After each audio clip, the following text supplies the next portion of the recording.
أعوذ بالله من الشيطان الرجيم.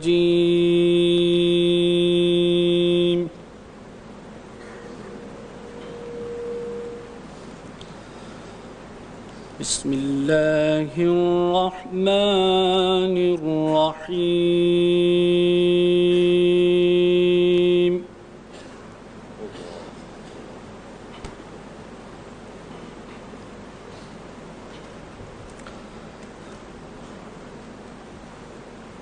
ومن أظلم ممن افترى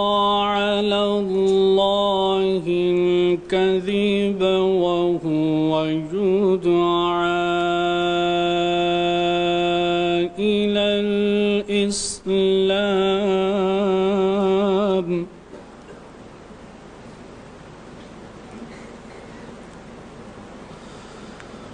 والله لا يهدي القوم الظالمين.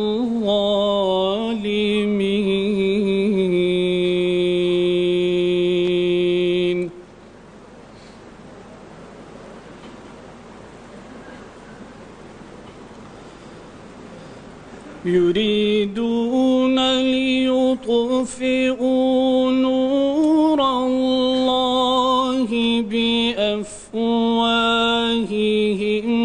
والله متم نوره ولو كره الكافرون.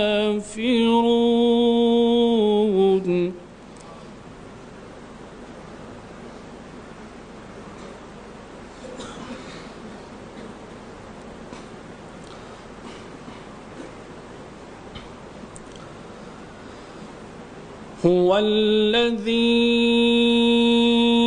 أرسل رسوله بالهدى ودين الحق ليظهره على الدين كله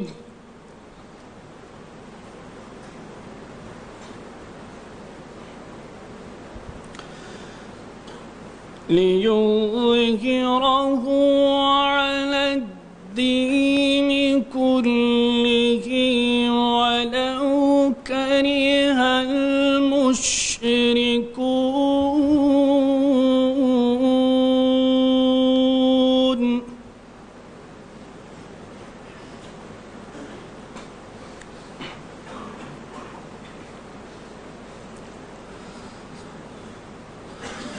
هو الذي أرسل رسوله بالهدى ودين الحق ليظهره على الدين كله ولو كره المشركون.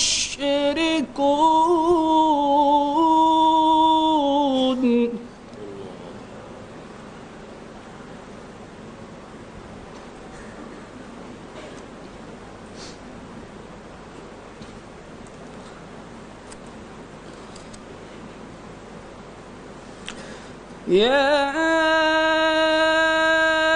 أيها الذين آمنوا هل أدلكم على تجارة تنجيكم من عذاب أليم.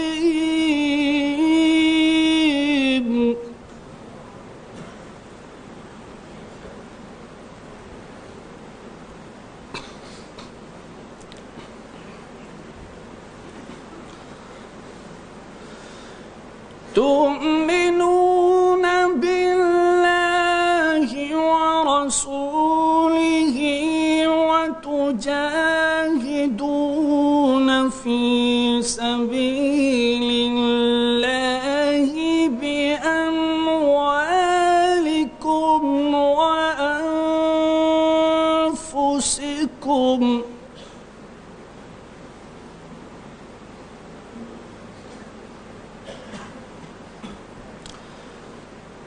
ذلكم خير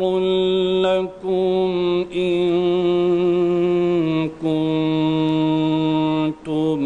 تعلمون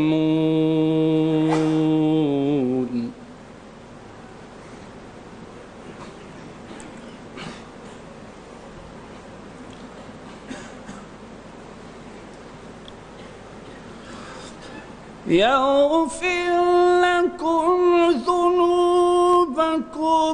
ويدخلكم جنات تجري من تحتها الأنهار ومساكن طيبة في جنات عدن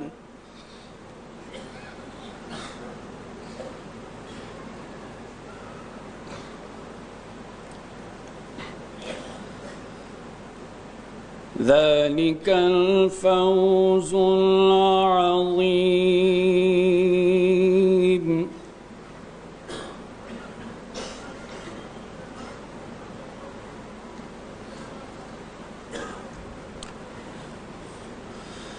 وأخرى تحبونها نصر من الله وفتح قريب وبشر المؤمنين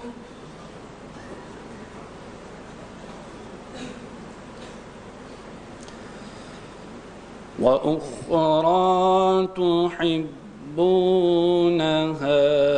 نصر من الله وفتح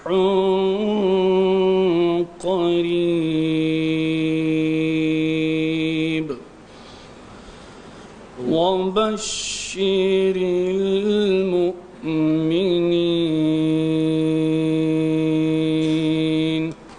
صدق الله العظيم.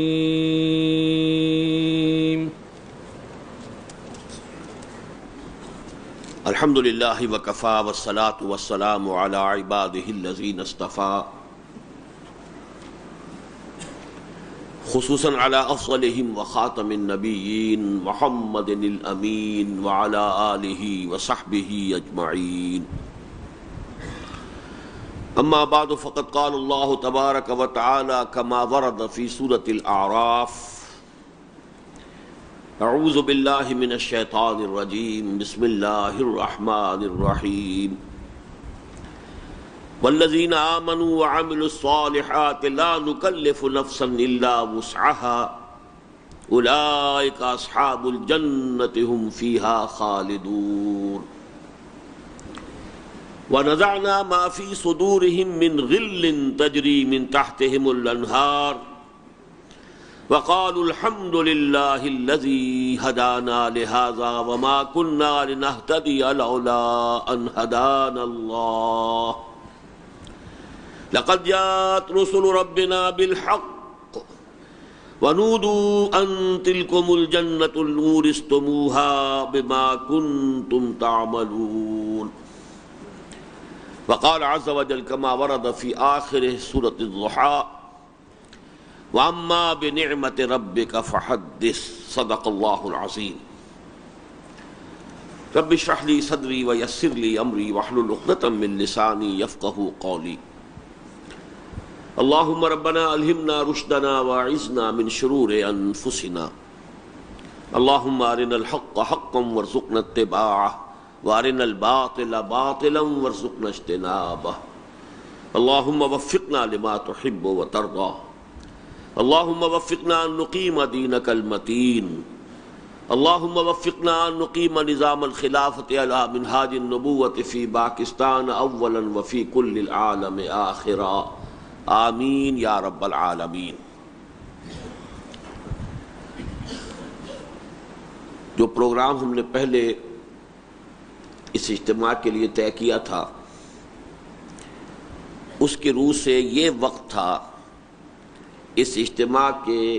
مین خطاب عام کا. چونکہ کل اتوار ہے، ہفتے کی شام ہم نے رکھی تھی کہ جلسہ عام جو ہوگا عوام سے خطاب، اس کے لیے یہ وقت موزوں ترین ہے. اور پھر اتوار کی صبح سوالات کے جوابات، تاکہ عملی پہلو کچھ مزید واضح ہو جائیں. تو پھر جو بھی نئے آئیں تعارف میں، ان میں سے جو لوگ بھی تنظیم میں شمولیت کا فیصلہ کریں تو وہ مرحلہ بھی طے کر لیا جائے. لیکن یہ کہ جو کچھ صورتحال پیش آئی ہے، بہت سی تیاریوں کے باوجود، زر کثیر کے صرف کے باوجود، اور اس سے بھی بڑھ کر یہ کہ ہمارے بہت سے کارکنوں کی شب و روز کی محنت اور مشقت کے باوجود، جو حکم حاکم مرگ مفاجات کے مطابق ہمیں وہاں اپنا اجتماع منسوخ کرنا پڑا. تو اس وقت صورتحال یہ ہے کہ یہ جو خطاب میرا ہے در حقیقت یہ قائم مقام ہے اس خطاب کے کہ جو سالانہ اجتماع کے اختتام پر ہوا کرتا ہے.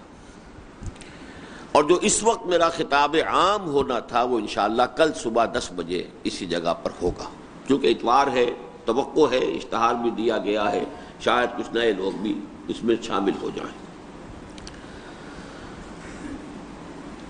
صورتحال اس وقت یہ بھی ہے کہ طبیعت بڑی مزمحل ہے. آج تمام دن بہت مزمحل رہی، سر میں شدید درد رہا. اصل میں کل کی جو غیر معمولی مشقت ہو گئی تھی، جمعہ کا خطاب بھی تھا، شام کو بھی میرا خطاب ذرا نسبتاً زیادہ طویل ہو گیا تھا. اس کا تقاضا تو یہ تھا کہ آج میں آرام کرتا، لیکن آج یہ کہ صبح سے کچھ ملاقاتوں کا سلسلہ ایسا تھا کہ جس میں مجھے مسلسل بیٹھنا پڑا ہے، اور مجھے اس سے منع کیا گیا ہے. لانگ سٹنگز جو ہیں وہ میرے لیے نقصان دہ ہیں. اس آپریشن کے بعد وقفے سے مجھے لیٹنا چاہیے، ورنہ پاؤں متورم ہو جاتے. چنانچہ آج میرے یہ دونوں پاؤں جو ہیں وہ بہت زیادہ متورم ہو گئے تھے. اس لیے میں نے تو یہ چاہا تھا کہ آج کے اس خطاب سے مجھے میری معذرت قبول کر لی جائے. ہمارے بعض خطابات ہمارے ساتھیوں کے رہ گئے ہیں جو نہیں ہو پا رہے ہیں پروگرام کی کچھ تبدیلی کی وجہ سے، ان کو یہ مقام دے دیا جائے. لیکن جو ناظم اجتماع ہے سید نسیم الدین صاحب، انہوں نے اصرار کیا کہ نہیں، چونکہ ہم نے اعلان کیا ہوا ہے لہذا اس وقت گفتگو آپ ہی کو کرنی ہے. لیکن اس کے لیے جب میں نے سوچا کہ میں کیا اس کے لیے مواد اپنے ذہن میں تیار کروں، جبکہ طبیعت بھی ٹھیک نہیں تھی، تو میں نے جب اپنے کچھ پچھلے نوٹ دیکھے تو ٹھیک 1 سال قبل کی میری ایک گفتگو ہے. ستمبر سن 97 میں ہمارا مرکزی مشاورت کا ایک اجتماع ہوا تھا لاہور میں. پھر اکتوبر میں ملتزم رفقا کا ایک اجتماع ہوا تھا. اس اجتماع میں ہم نے ایک بحث رکھی تھی عام، کہ ہمارے رفقا اپنی رائے پیش کریں، آراء پیش کریں کہ تنظیم اسلامی کی اب تک کی جو بھی محنت ہے، کوشش ہے، اس کا حاصل کیا ہے، کیا کامیابیاں ہم نے حاصل کی ہیں، اگر کوئی کامیابی حاصل کی ہے. اس لیے کہ اگر ہے تو واقعتاً ہمیں ان کا شعور ہونا چاہیے، اور پھر شعور کے ساتھ قلب کی گہرائیوں سے اس کے لیے اللہ تعالیٰ کا شکر جو ہے وہ نکلنا چاہیے. اس لیے کہ اللہ کا وعدہ یہ ہے لئن شکرتم لازیدنکم ولئن کفرتم ان عذابی لشدید. ہمارا جو فضل بھی تم پر ہوا ہو اس پر شکر کرو گے تو ہم اور دیں گے، اور اگر ناشکری کرو گے تو پھر میری سزا بھی بڑی سخت ہے. ظاہر بات ہے کہ شکر انسان کرتا ہے کسی نعمت کے ادراک اور شعور کے اعتبار سے بھی، نسبت سے بھی. جتنا شعور ہوگا کہ اللہ کا کتنا بڑا احسان مجھ پر ہوا ہے، اتنے ہی خلوص کے ساتھ، اتنے ہی قلب کی گہرائیوں سے شکر کے چشمے جو ہیں وہ اس کے سوتے پھوٹیں گے.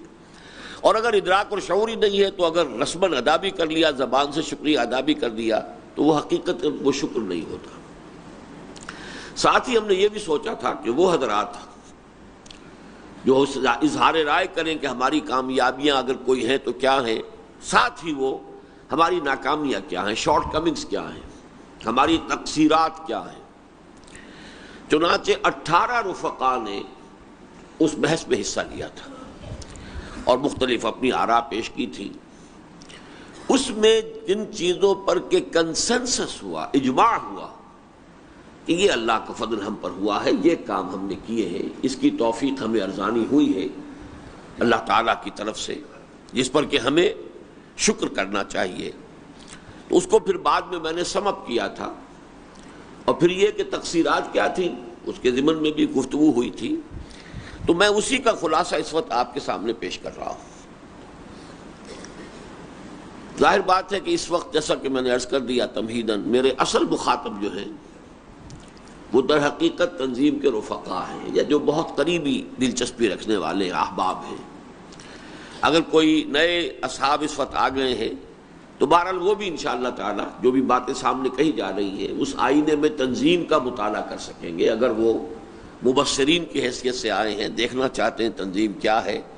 تو ہم کن چیزوں کو اپنی کامیابی سمجھ رہے ہیں، کن چیزوں کو اپنی اچیومنٹس گردان رہے ہیں، ان کے حوالے سے بھی ہمارے بارے میں وہ کوئی رائے قائم کر سکیں گے انشاءاللہ العزیز۔ جو کامیابیاں ہم نے گنی تھیں یا ہمارے ساتھیوں نے گنوائی تھیں، ان میں سب سے پہلی یہ کہ خالص دینی مقصد کے لیے جماعت کا بنا لینا اور پھر اس کا قائم رہ جانا 23 برس تک، اب تو خیر اس سے آگے بڑھ گیا ہے معاملہ، یہ فی نفس ہی بہت بڑی کامیابی ہے۔ اس لیے کہ واقعہ یہ ہے کہ یہ کوئی آسان کام نہیں ہے، کیونکہ تجربہ ہے ہمارا جماعت اسلامی سے جو لوگ علیحدہ ہوئے تھے، میں بھی ان میں سے ایک تھا، میں تو خود تھا، چھوٹا تھا، کل میری عمر اس وقت 25 برس تھی، لیکن بڑے اصحاب علم تھے، مصنفین، بہت سی کتابوں کے لکھنے والے، بلکہ مفسرین، اور یہ کہ محدثین، انتظامی امور کے بھی بہت ماہر، مولانا امین احسن اصلاحی، مولانا عبدالغفار حسن، مولانا عبدالجبار غازی، کراچی سے شیخ سلطان احمد صاحب، اب یہ لوگ تھے، اور ان میں سے اکثر نے سر توڑ کوشش بھی کی کہ کوئی نہ کوئی جماعتی شکل اب اختیار کر لیں، لیکن ناکام رہے، اس لیے کہ جماعت بنانے کے لیے کچھ دوسری قسم کی صلاحیت درکار ہوتی ہے۔ یہ ایک علمی کام کی صلاحیت کچھ اور ہوتی ہے، تصنیف و تالیف کے لیے جو صلاحیت درکار ہے وہ کچھ اور ہے، جماعت بنانا، کچھ لوگوں کو جمع کر لینا، یہ دوسری ہی قسم کی صلاحیتیں درکار ہیں اس کام کے لیے، اور یہی وجہ ہے کہ پھر ان میں سے اکثر نے اس بھاری پتھر کو چوم کر چھوڑ دیا۔ میں اس میں کسی درجے میں بھی اپنے مغالطے میں مبتلا نہیں ہوں، کوئی عجب نہیں ہے، من عانم کے من دانم، میں جانتا ہوں نہایت ہیچ انسان ہوں، لیکن یہ کہ شاید اللہ تعالیٰ کا خصوصی فضل و کرم ہوا ہے، بہت خصوصی فضل و کرم ہوا ہے، میں اسی کے حوالے سے کہہ رہا ہوں کہ تنظیم قائم ہوئی الحمدللہ، اور اب اس کو قائم ہوئے 23.5 برس ہو گئے، اور اس دوران میں کوئی بحران نہیں آیا، کوئی بڑا خروج نہیں ہوا، کسی بڑے پیمانے پر ہمیں اپنے ساتھیوں کا اخراج نہیں کرنا پڑا۔ یہ جو ایک تسلسل ہے، ایک تواتر ہے، یہ ایک بہت بڑا فضل ہے اللہ تعالیٰ کا، اور اس پر ہمیں تہے دل سے اللہ کا شکر ادا کرنا چاہیے۔ الحمدللہ الذی ہدانا لہذا وما کنا لنہتدی لولا ان ہدانا اللہ۔ دوسری کامیابی جو اللہ نے ہمیں عطا فرمائی وہ یہ ہے کہ دین کا جو انقلابی فکر ہے اس کی توثیق اثر نو، ری ایشورنس۔ اس کی وجہ کیا ہے کہ وہ جو انقلابی فکر تھا اس کو لے کر سب سے پہلے، اگرچہ اس انقلابی فکر کے پیش کرنے والے، اس کے مجدد کہہ لیجئے، وہ تو علامہ اقبال تھے، لیکن اس پر تعمیل اول کی کوشش کی مولانا ابوالکلام آزاد نے، وہ بہت جلد ہی تھک بھی گئے، مایوس ہو گئے، میدان چھوڑ گئے۔ پھر اس کی دوسری کوشش کی مولانا سید ابوالعلا مودودی نے، لیکن وہ قیام پاکستان کے بعد ایک غلط اجتہادی فیصلے کے روح سے ان کی تحریک کا رخ جو ہے وہ مڑ گیا، اور اس کے بعد یہ کہ جو لوگ جماعت سے علیحدہ ہوئے وہ بھی، اور جو جماعت کے اندر ہیں وہ بھی، ان میں سے بھی بہت بڑی تعداد میں لوگ اس انقلابی فکر ہی سے بدل ہو گئے۔ وہ انقلابی فکر جو ہے داغدار ہو گیا ہے، ڈسکریڈٹ ہو گیا ہے۔ اس کو اثر نو مستحکم کرنا اور پہلے سے بھی زیادہ قرآن مجید کے استدلال کی بنیاد پر اس کو استوار کرنا، یہ اللہ تعالیٰ کا ہم پر بڑا فضل و کرم ہوا ہے کہ ہم نے اس کو اثر نو مستحکم کیا، مدلل کیا، قرآن حکیم اور سنت نبوی اور سیرت نبوی علی صاحب الصلاۃ والسلام ان کے حوالوں سے اس کو اور مؤکد کیا، اور اسے یہ ہے کہ اللہ کے فضل و کرم سے اسے ہم لوگوں کے سامنے پیش کیا۔ یہ جو فکر ہے در حقیقت یہ ہماری سب سے بڑی اچیومنٹ ہے۔ اس میں خاص طور پر دو پہلو، فرائض دینی کا جامع تصور، یہ چیزیں کچھ نہ کچھ منتشر تو پہلے بھی موجود تھیں، اجزاء تھے، مولانا ابوالکلام آزاد کی تحریروں میں تھے، مولانا سید ابو الاعلیٰ مودودی کی تحریروں میں تھے، لیکن اسے جس طرح ایک نظام فکر کی حیثیت سے اللہ نے ہمیں توفیق دی کہ ہم مرتب کریں، 6 منزلہ عمارت کا ایک نقشہ۔ چنانچہ بہت سے حضرات کو، ہمارے ساتھیوں کو تجربہ ہے کہ جب بھی ہمارے کسی ساتھی نے یہ فرائض دینی کا جامع تصور اس عمارت کے حوالے سے بیان کیا ہے تو اچھے اچھے علماء جو ہیں ان کی طرف سے تحسین ہوئی ہے، تصویب ہوئی ہے کہ واقعتاً یہ بہترین انداز ہے اور صحیح ترین انداز ہے۔ اس کی وجہ کیا ہے کہ جو مختلف اجزاء ہیں، فرائض دینی مختلف ہیں، ان میں باہمی ربط کیا ہے، ان میں بنیاد کیا ہے، پھر اس سے اگلی منزل کیا ہے، اس سے اگلی منزل کیا ہے، وہ چیزیں تو گنتی میں لوگوں کے سامنے موجود تھیں، لیکن ان میں ترتیب، تقدیم و تاخیر، ان کا ایک دوسرے کے ساتھ ربط، یہ اس طرح واضح نہیں تھا جیسے کہ اس 6 منزلہ عمارت کے حوالے سے واضح ہو جاتا ہے۔ چنانچہ ہم یہ کہہ سکتے ہیں کہ وضع کل شیء فی محلہ الصحیح، فرائض دینی میں جتنے فرائض دینی ہیں ان کا صحیح محل اور مقام معین ہو جاتا ہے اس 6 منزلہ عمارت کے حوالے سے۔ تو اللہ تعالیٰ نے اس کا ہم پر فضل فرمایا اور اس کے ذریعے سے وہ بات بڑے پیمانے پر عام ہوئی۔ اسی فکر کا دوسرا حصہ یہ ہے کہ منہج انقلاب نبوی، اس کے ضمن میں اصولی مباحث مولانا مودودی کے ہاں موجود تھے۔ یہ میں آپ کو بتا چکا ہوں کہ مولانا ابوالکلام آزاد کے ہاں تو نہیں تھے، جذبہ بے پناہ تھا، لیکن اس کا طریقہ کار کیا ہوگا یہ بحث تھی ہی نہیں۔ مولانا مودودی نے بڑی ان کے بارکۃ العرا وہ تقریر تھی جو سن 1940 میں انہوں نے اسٹریچی ہال علی گڑھ میں انہوں نے وہ تقریر کی تھی، اسلامی حکومت کیسے قائم ہوتی ہے، اور بڑی بارکۃ العرا کتاب ہے۔ لیکن یہ کہ اس میں وہ علامہ اقبال کا جو شعر میں نے آپ کو سنایا تھا، اس کا جو پہلا مصرع ہے بادشاہ درویشی در ساز و دمادم زن، اس کی وضاحت تو مکمل موجود ہے، لیکن دوسرے مصرعے کی جگہ خالی تھی۔ چوں پختہ شوی خدرا بر سلطنت جم زن، یہ آخری مرحلہ کیا ہوگا، اقدام کس شکل میں ہوگا،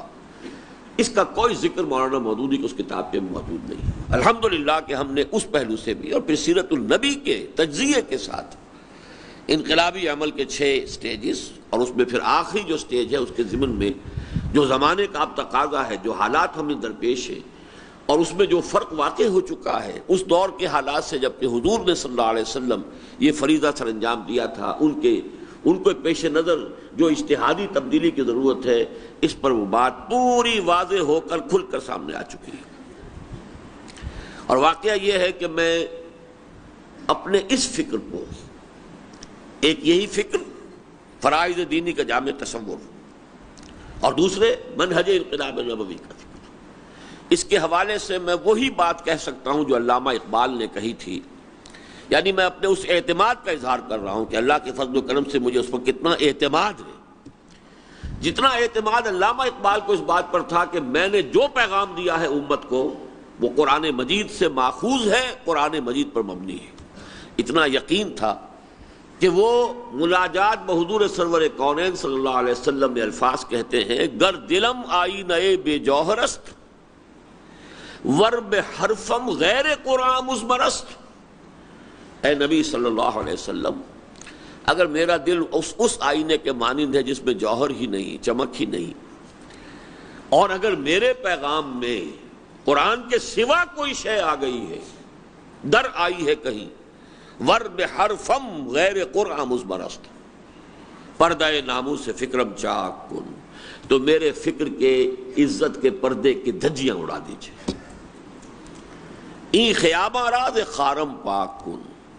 یہ جو شاہراہ ہے اس پر گویا کہ میں کانٹا ہوں، اس کانٹے سے اس کو پاک کیا جانا چاہیے، کانٹے کو نکال کر پھینک دیا جائے۔ یہ خیابان یہاں جو ہے ڈیفنس سوسائٹی میں تو بہت خیابان کا لفظ استعمال ہوتا ہے، خیابان سہروردی اور خیابان، یہ ایک شاہراہ کے لیے، سڑک کے لیے۔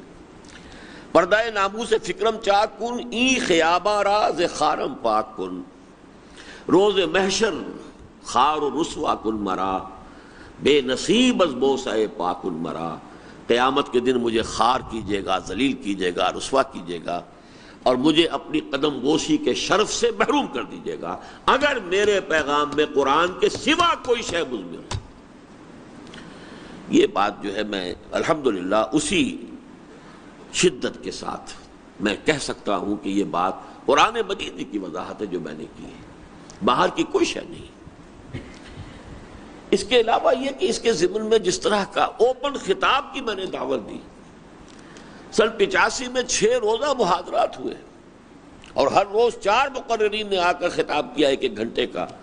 جس میں میں نے اپنا وہ جو تحریر شامل ہے سلسلہ مطبوعات تنظیم اسلامی نمبر 3 میں فرائض دینی کا تام تصور، وہ میں نے بھیج دی تھی 100 کے قریب علماء کو کہ یہ میں نے سمجھا ہے قرآن سے، سنت سے، سیرت سے، اس میں کوئی غلطی ہے تو متنبہ کیجئے اور آئیے اور سب کو بتائیے۔ میرے اپنے رفقا موجود ہوں گے، سالانہ اجتماع ہو رہا ہے، میں ان سب کو آپ کے سامنے بٹھا دوں گا، آپ میری غلطی ان کے سامنے واضح کریں، اگر کوئی صحیح بات ہے تو اس کی تصویب کیجئے، تائید کیجئے، غلط بات ہے تو اس پر تنقید کیجئے، اس کی تصحیح کیجئے۔ بہرحال یہ کہ اس اعتبار سے یہ جو میں نے کام کیا تھا الحمدللہ کہ یہ ہمارا خصوصی امتیاز ہے، تاریخ میں شاید کسی جماعت کی زندگی میں اس طرح کا کوئی واقعہ نہ ہوا۔ میرے جو بدترین ناقد تھے اور بعض اعتبارات سے میں انہیں اعداء میں بھی شمار کر سکتا ہوں، انہوں نے بھی اعتراف کیا کہ یہ کام جو کیا ہے، اپنی بھیڑوں کو بھیڑیوں کے سامنے کھڑا کر دینا، یعنی یہ کہ آدمی تو یہ سمجھتا ہے کہ جو لوگ میری عقیدت میں مبتلا ہیں یا میرے فکر سے متفق ہیں انہیں کسی اور فکر کی ہوا نہ لگ جائے، ورنہ یہ کہ کہیں چھوت چھات لگ جائے، کہیں جراثیم جو ہیں سرایت کر جائیں تو وہ تو بچا کر رکھتے ہیں۔ ہدایت ہوتی ہے فلاں جماعت کی کتابیں مت پڑھو، فلاں مصنف کی کتابیں مت پڑھو، وہ تو ہدایت یہ ہوتی ہے، اپنے متوسلین کو اور اپنے معتقدین کو سنبھال کر رکھا جاتا ہے۔ تو اس کے برعکس یہ کہ ناقدین کے سامنے ان کو بٹھا دینا کہ آئیے تنقید کیجئے، تو مانا انہوں نے کہ اس کی کوئی مثال موجود نہیں ہے تاریخ کے اندر، یہ واحد مثال ہے۔ اور یہ ہوا اسی وجہ سے ہے کہ مجھے پورا اعتماد ہے کہ ہمارا یہ فکر خاص طور پر ان دونوں اعتبارات سے، فرائض دینی کا جامع تصور اور منہج انقلاب نبوی کے اعتبار سے، یہ یقیناً قرآن مجید اور سنت صلی اللہ علیہ وسلم سے ماخوذ اور مبنی ہے۔ تیسری ہمیں جو توفیق خصوصی نصیب ہوئی، ارزانی ہوئی بارگاہ ربانی سے، ہم نے اپنے تنظیم کے لیے بیعت کی مسنون اور منصوص اور معصور اساس کو اختیار کیا، جبکہ یہ سنت بالکل ترک ہو چکی تھی۔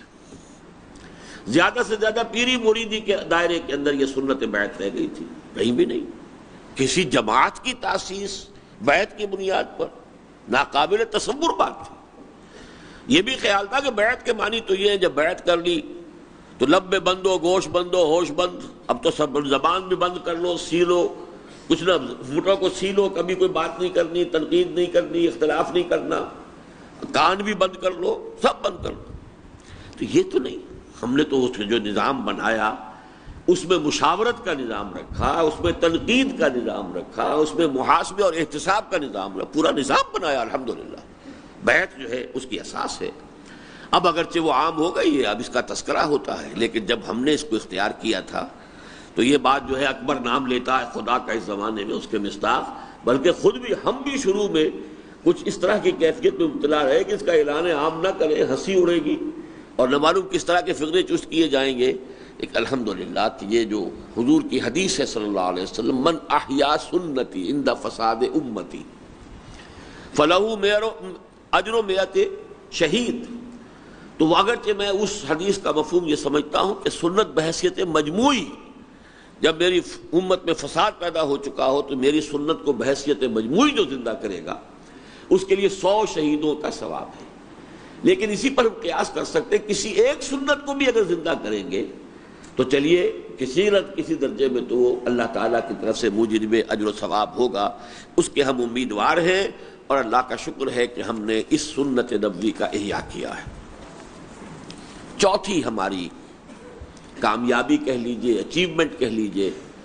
اللہ تعالیٰ کا خصوصی فضل و کرم جو ہم پر ہوا ہے، وہ یہ کہ ہماری اس دعوت و تنظیم کا مبنا، محور، مرکز قرآن اور قرآنی دعوت. یہ بالکل امتیازی بات ہے. یا تو یہ کہ مواعظ کے حوالے سے گفتگو ہوتی ہے، فضائل کے تذکرے سے دلوں کو گرما کر لوگوں کو آمادہ کیا جاتا ہے، یا کوئی مصنف ہے، اس کی تصانیف، اس کا زور قلم، اس کی انشا پردازی، اس کے دلائل، اس سے لوگ مرعوب ہوتے ہیں. اس بنیاد پر لوگ جمع ہوتے ہیں. خالص قرآن، مطالعہ قرآن حکیم کا منتخب نصاب، اور پھر یہ کہ ہماری یہ دعوت قرآنی، الحمدللہ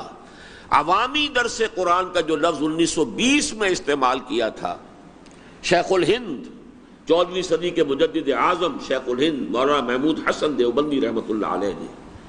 اسے اگر عملی شکل دیے تو ہم نے دیے. عوامی درس قرآن 500 700 افراد اتوار کی صبح کو مسجد شہداء لاہور میں جمع ہوتے رہے، جس میں نہ کوئی فرقے پرستی اور فرقہ بندی کی بات تھی، نہ کوئی سیاسی نعرے بازی کی بات، خالص قرآن کا پڑھنا، سمجھنا، درس قرآن. پھر یہ کہ جو کچھ ہوا ہے آپ کو معلوم ہے، قرآنی انجمنیں اور قرآنی اکیڈمیاں، قرآن کانفرنسیں اور قرآنی تربیت گاہیں اور قرآن کالج اور لاہور میں قرآن آڈیٹوریم، اور سب سے بڑھ کر نماز تراویح کے ساتھ دورہ ترجمہ قرآن. یہ اللہ تعالیٰ کا خصوصی فضل ہوا ہے. ادھر ذہن کا منتقل ہو جانا بھی، یہ بھی آتے ہیں غیب سے یہ مضامین خیال میں. لہذا اس کے حوالے سے بھی ہمیں اللہ کا بہت بڑا شکر ادا کرنا چاہیے کہ یہ قرآن مجید کو، یہ کبھی حفیظ جلندری نے جو شاہ نامہ لکھا تھا تو اس کے لیے اس نے ایک شعر کہا تھا کہ کیا فردوسی مرحوم نے ایران کو زندہ، خدا توفیق دے تو میں کروں اسلام کو زندہ. جیسے آج مختار حسین فاروقی صاحب اس حدیث کا حوالہ دے رہے تھے کہ من جاءہ الموت وہو یطلب العلم لیحیی بہ الاسلام. تو میں نے اس کے لیے ذرا سی ترمیم کر کے لفظ استعمال کیا تھا. انجمن کی جب تاسیس ہو رہی تھی تو جو مضمون لکھا تھا، خدا توفیق دے تو میں کروں قرآن کو زندہ. اللہ کا فضل ہے کہ اس پر میری زندگی کے جو بھی یہ 35 کے لگ بھگ سال گزرے ہیں، شادم زندگی خیش کے گارے کردم، الحمدللہ کہ اس کے حوالے سے کام ہوا ہے اور بڑے پیمانے پر ہوا ہے. پوری دنیا میں یہ فکر پھیل رہا ہے. ابھی ایک صاحب مجھ سے لاہوری میں ملے تھے، کہنے لگے کہ میں ابھی آ رہا ہوں امریکہ سے، اور مستقا فلاں شہر میں میں تھا،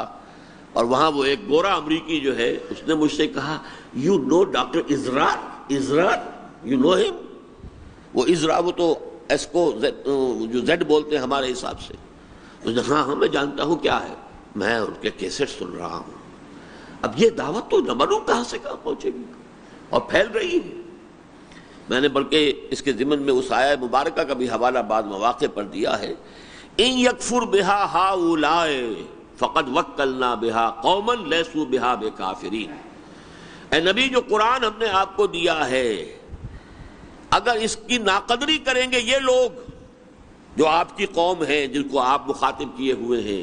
تو ہم نے اور لوگ مقرر کر رکھے ہیں، پہلے سے طے کر رکھے ہیں کہ وہ اس کی ناقدری کرنے والے نہیں ہوں گے. تو اللہ تعالیٰ اس کی قدر جو ہے وہ کہیں اور پیدا فرما دے گا.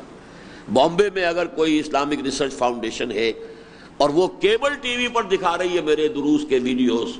اور پاکستان میں تو اس کا امکان ہی نہیں، نہ اس کے بارے میں سوچا جا سکا ابھی تک. وہ بھارت میں ہو رہا ہے، صنم خانہ ہند میں ہو رہا ہے، ممبئی میں ہو رہا ہے جس کا نام اب ممبئی ہو گیا ہے، نام کا بھی فرق ہو گیا ہے. اس میں جو سب سے زیادہ جو ہمارے لیے اللہ تعالیٰ کے فضل و کرم ہے، یہ جس کا میں یہاں اما بنعمت ربک فحدث کے حوالے سے حوالہ دے رہا ہوں، اللہ کی نعمتوں کا تذکرہ کرتے رہنا چاہیے. اس میں یہ ہے کہ سائنس نے جو مسائل پیدا کیے اس کی بنیادی ایمانیات کے ساتھ اور قرآن کے محکمات کے ساتھ تطبیق جو ہے،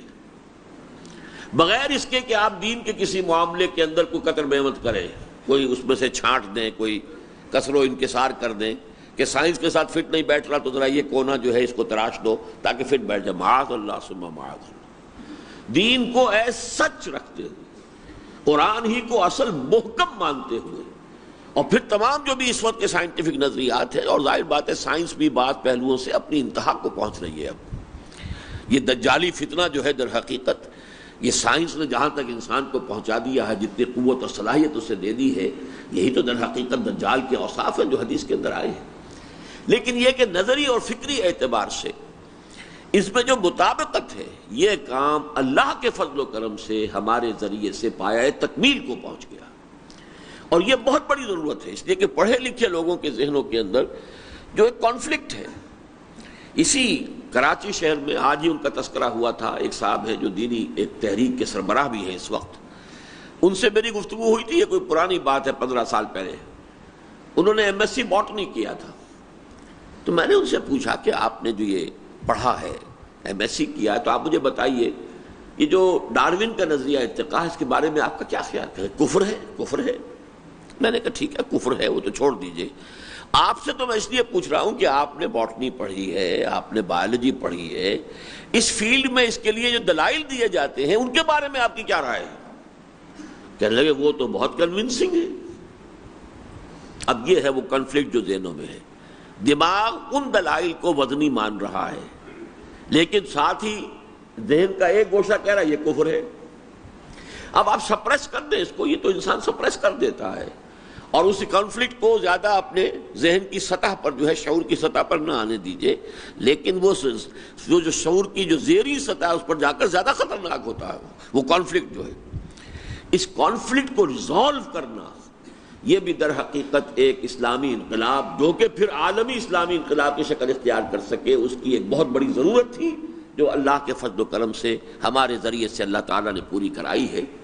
اور اس میں اور جو فضل ہم پر ہوا ہے وہ یہ ہے کہ ایسا نہیں ہوا کہ اپنی دعوت اور تنظیم کے ابتدا میں تو ہم نے قرآن مجید ہی کو ذریعہ بنایا ہو، لیکن تنظیم قائم ہو گئی تو اب ہم نے وہ سیڑھی چھت پر پہنچنے کے بعد وہ سیڑھی جو ہے وہ ہٹا دی ہو، نہیں، اب بھی ہماری جد و جہد، ہماری بنیاد، دعوت کی اصل بنیاد یتلو علیہم آیات ہی، درس قرآن کے حوالے سے دعوت ہے۔ اسی طریقے سے ہمارا جو اب بھی مسئلہ ہے وہ یہ ہے کہ ایک سارا کورس جو ہے ہم رن کر رہے ہیں، پڑھے لکھے لوگ آئیں، عربی سیکھیں، قرآن سمجھیں، لہذا اس کی طرف سے کوئی ہم نے وہ غفلت نہیں کی ہے، اس کو چھوڑا نہیں، الحمدللہ ثم الحمدللہ، بلکہ اس سے اس کی جو بھی جائز اس کی اہمیت ہے اسی کے ساتھ ہم نے اپنے اس عملی پروگرام کے اندر اس کو شامل کیا ہوا ہے۔ پانچویں جو ہمیں اللہ نے خصوصی توفیق دی، ایمان کی اہمیت، ایمفیسس، جو امت میں تقریباً ختم ہو گیا تھا سوائے تبلیغی جماعت کے۔ تبلیغی جماعت میں ایمفیسس ہے ایمان پر، وہ میں نے سن 67 کے اپنے کتابچے میں بھی لکھا، نشرت ثانیہ میں، جس کی کل میں آپ کو کچھ عبارتیں پڑھ کر سنانا چاہتا تھا لیکن پہلے ہی دیر بہت ہو گئی تھی۔ میں یہ چاہتا ہوں کہ یہ کتابچے آپ مطالعے میں رکھیں اور ان کو دیکھیں اور اس کی لائن آف آرگیومنٹ کو ذہن میں مستحضر رکھیں۔ بہرحال میں نے اس وقت بھی کہا تھا، لیکن یہ کہ ان کا چونکہ اصل جو دعوت کا اسلوب ہے وہ علمی سے زیادہ عملی ہے اور عقلی سے زیادہ جذباتی ہے، لہذا وہ عناصر کے جن کے ہاں عمل پر علم مقدم ہے، فکر کی اہمیت بالا تر ہے، جو دلیل مانگتے ہیں وہ پھر اس کے دائرہ اثر میں نہیں آتے۔ اور چونکہ یہی لوگ ہیں وہ مائنورٹی، انٹلیکچوئل مائنورٹی، جو کسی قوم یا ملک کی اجتماعی جو روش ہے، اجتماعی سفر ہے، اس کے رخ کو معین کرتے ہیں۔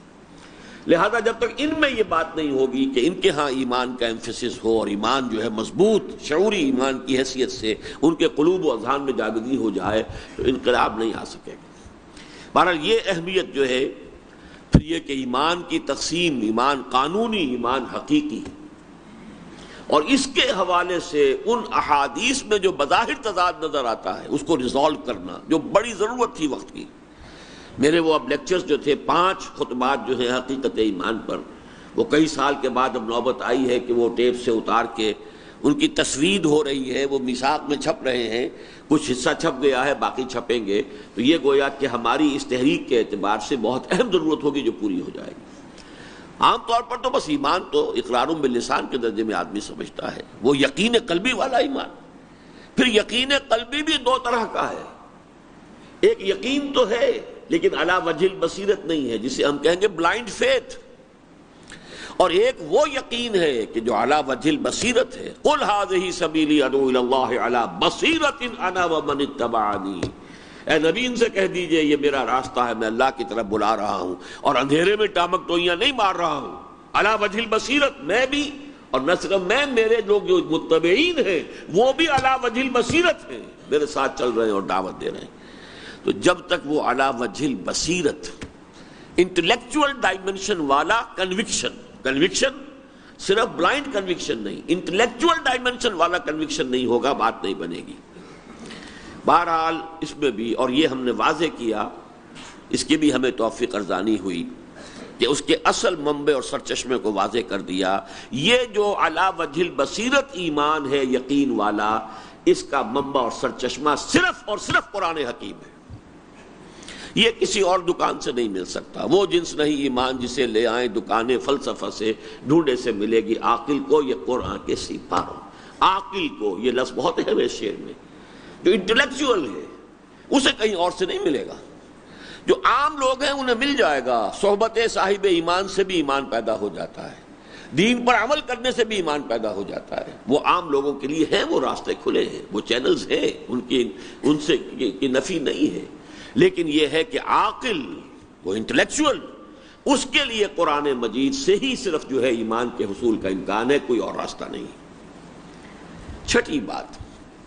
الحمدللہ ثم الحمدللہ، ہم نے دین کا جو حصہ ہے اجتماعی عدل والا، اس کی اہمیت کو کما حقہ واضح کیا ہے کہ جو ہم دین قائم کرنا چاہتے ہیں وہ صرف یہ نہیں ہے کہ سزائیں وغیرہ اور حدود اور تعزیرات اسلامی نافذ ہو جائیں. اصل شے تو ہے the system of social justice given by Allah subhanahu wa ta'ala through his messenger Muhammad صلی اللہ علیہ وسلم. وہ عدل اجتماعی، پولیٹیکو سوشو اکنامک جسٹس،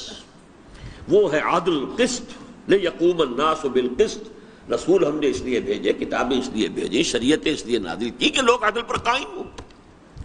وَأُمِرْتُ لِأَعْدِلَ بَيْنَكُمْ، مجھے حکم ہوا تمہارے مابین عدل قائم کروں. چنانچہ امرہم شورا بینہم کا تقاضا کیا ہوگا آج کے دور میں؟ وہ جو آج کی جو جمہوری روایات ہیں ان میں سے کتنی صحیح ہیں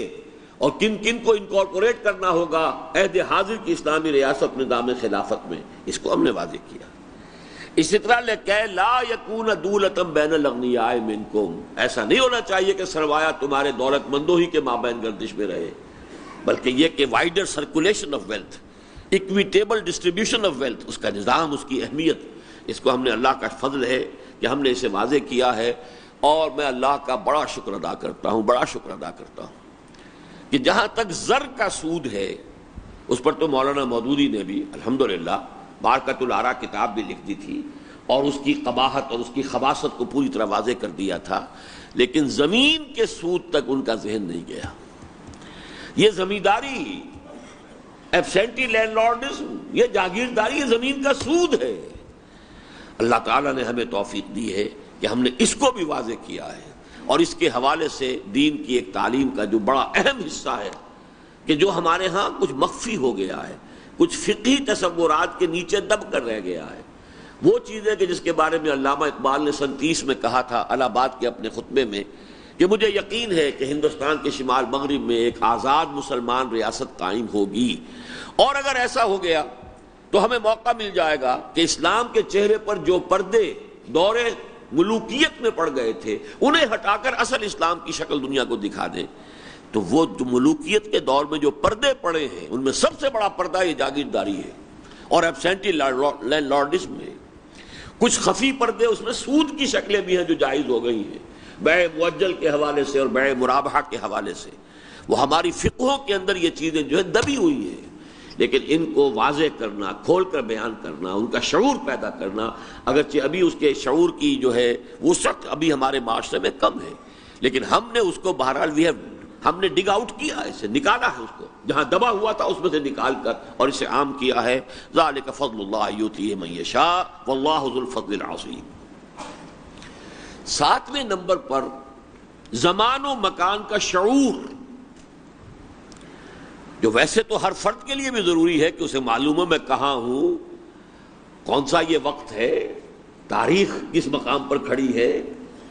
کدھر جا رہی ہے، رخ کیا ہے، کدھر سے یہ کرنٹ چلا آ رہا تھا، اب کدھر جا رہا ہے، یہ افراد کے لیے بھی ضروری ہے، ذہین حساس صاحب شعور لوگوں کے لیے، لیکن تحریکوں کے لیے تو یہ بالکل اتنی ہی لازم ہے جتنی کہ ایک انسان کی زندگی کے لیے ہوا اور پانی ضروری ہے۔ پانی نہ ملے گا مر جائے گا انسان، ہوا نہیں ملے گی انسان جو ہے دم گھٹ جائے گا، مر جائے گا۔ اسی طریقے سے تحریکوں کے لیے تو بہت ضروری ہے شعور ہو، ہسٹوریکل پروسیس جو چل رہا ہے کیسے چل رہا ہے، کدھر جا رہا ہے، قافلہ جو ہے نوع انسانی کا وہ کدھر سے ہو کر کدھر، کون سی وادی میں ہے، کون سی منزل میں ہے، عشق بلا خیز کا قافلہ سخت جاں۔ اب یہ نوع انسانی کا قافلہ کہاں کھڑا ہے، کون سے مقام پر ہے، کدھر سے آیا ہے، کدھر جا رہا ہے۔ تو ایک تاریخی عمل کا شعور، بالخصوص اسی اسلامی تحریک کے حوالے سے سابقہ اور موجودہ مسلمان امتوں کا تاریخ اور ان کا تقابلی مطالعہ، یہ میں بڑا اللہ کا فضل سمجھتا ہوں اپنے اوپر۔ اگرچہ اس میں ایک بہت سی چیزیں جو تھی مولانا مودودی کی تفہیم القرآن کے اندر موجود تھی، سابقہ امت کی جو بھی تاریخ ہے اس کا خلاصہ انہوں نے نکالا، لیکن یہ کہ وہ حدیث جو میرے سامنے آئی کہ جس نے میرے لیے جو ہے یوں سمجھیے کہ علم کے بڑے بڑے خزانوں کے منہ کھول دیے، لَيَأْتِيَنَّ عَلَىٰ أُمَّتِي مَا أَتَىٰ عَلَىٰ بَنِي إِسْرَائِيلَ حَزْوَ النَّعْلِ بِالنَّعْلِ، میری امت کے اوپر وہ تمام حالات وارد ہو کر رہیں گے جو بنی اسرائیل پر ہوئے تھے۔ اور قرآن مجید میں ہے 2 مرتبہ کا عروج، 2 مرتبہ کا زوال بنی اسرائیل کا۔ اس کے حوالے سے جب میں نے دیکھا ہے تو سابق اور موجودہ امتوں کی تاریخ کے مابین جو مشابہت ہے، جو مطابقت ہے، گویا کہ ایک دوسرے کی کاربن کاپی ہے، بالکل بعین ہے۔ حضور نے فرمایا تھا جیسے ایک جوتی دوسری جوتی سے مشابہ ہوتی ہے، تو یہاں پر وہی جو ہے مشابہت موجود ہے۔ یہ میں سمجھتا ہوں کہ تاریخی عمل کا ایک شعور جو ہے، اور خاص طور پر ایک اسلامی تحریک کے لیے سابقہ امت مسلمہ اور موجودہ امت مسلمہ کی تاریخ کا تقابلی مطالعہ، اور یہ کہ اب مستقبل میں ان کے درمیان وہ پتنگ کا جو پیچ ہوتا ہے، ان 2 امتوں کے درمیان پیچ پڑنے والا ہے، یا آرمگڈون کہہ لیں اسے، ملحمت العظمیٰ کہہ لیں اسے، اور یہ دونوں امتوں کا پیچ ہے۔ اسرائیل ہے کہ جس نے اس وقت چونکہ انہوں نے عیسائی دنیا کو بھی فتح کر لیا، اپنے تابع کر لیا ہے، فرنگ کی رگے جہاں پنجہ یہود میں ہے وہ تابع ہے، تو گویا کہ وہ ایک سپیئر ہیڈ جو ہے ایک کا وہ ہے اسرائیل، اور ادھر سے امت مسلمہ کا سپیئر ہیڈ جو ہے وہ ہے پاکستان۔ اور دیکھیے سائملٹینیس وجود میں آئے ہیں، سن 47 میں پاکستان قائم ہوا ہے، 9 مہینے بعد اسرائیل قائم ہو رہا ہے۔ ان دونوں کے درمیان کو ہے حکمت باری تعالیٰ کے اندر، تو اس کا جو ہے شعور ہونا یہ بہت اہم ہے۔ پھر موجودہ عالمی حالات کیا ہیں، کون کون سی فورسز ایٹ ورک ہیں، نیو ورلڈ آرڈر کیا ہے، اس کے پیچھے اصل قوت کون سی ہے، موٹیویٹنگ فورس کون سی ہے، اس کے ہدف کیا ہے، کدھر یہ جانا چاہتے ہیں۔ خود یہود کے اندر جو تصادم برپا ہے اس وقت، ان کے سیکولر عناصر اور فنڈامنٹلسٹ عناصر کے درمیان جو پنجہ آزمائی ہو رہی ہے، جو کشاکش وہاں ہو رہی ہے، ان سب کا شعور تاریخ کا اس وقت کے جو حالات ہیں، اور اس کے ساتھ ہی یہ کہ خود اپنے ملک کی حالات پر تبصرے، جائزے، تجزیے، یہاں کیا ہو رہا ہے، کیسے ہو رہا ہے، مختلف جماعتوں کا پس منظر کیا ہے، ان کی تاریخ کیا ہے، ان کے نظریات میں کیا فرق ہے یا کیا مشابہت ہے،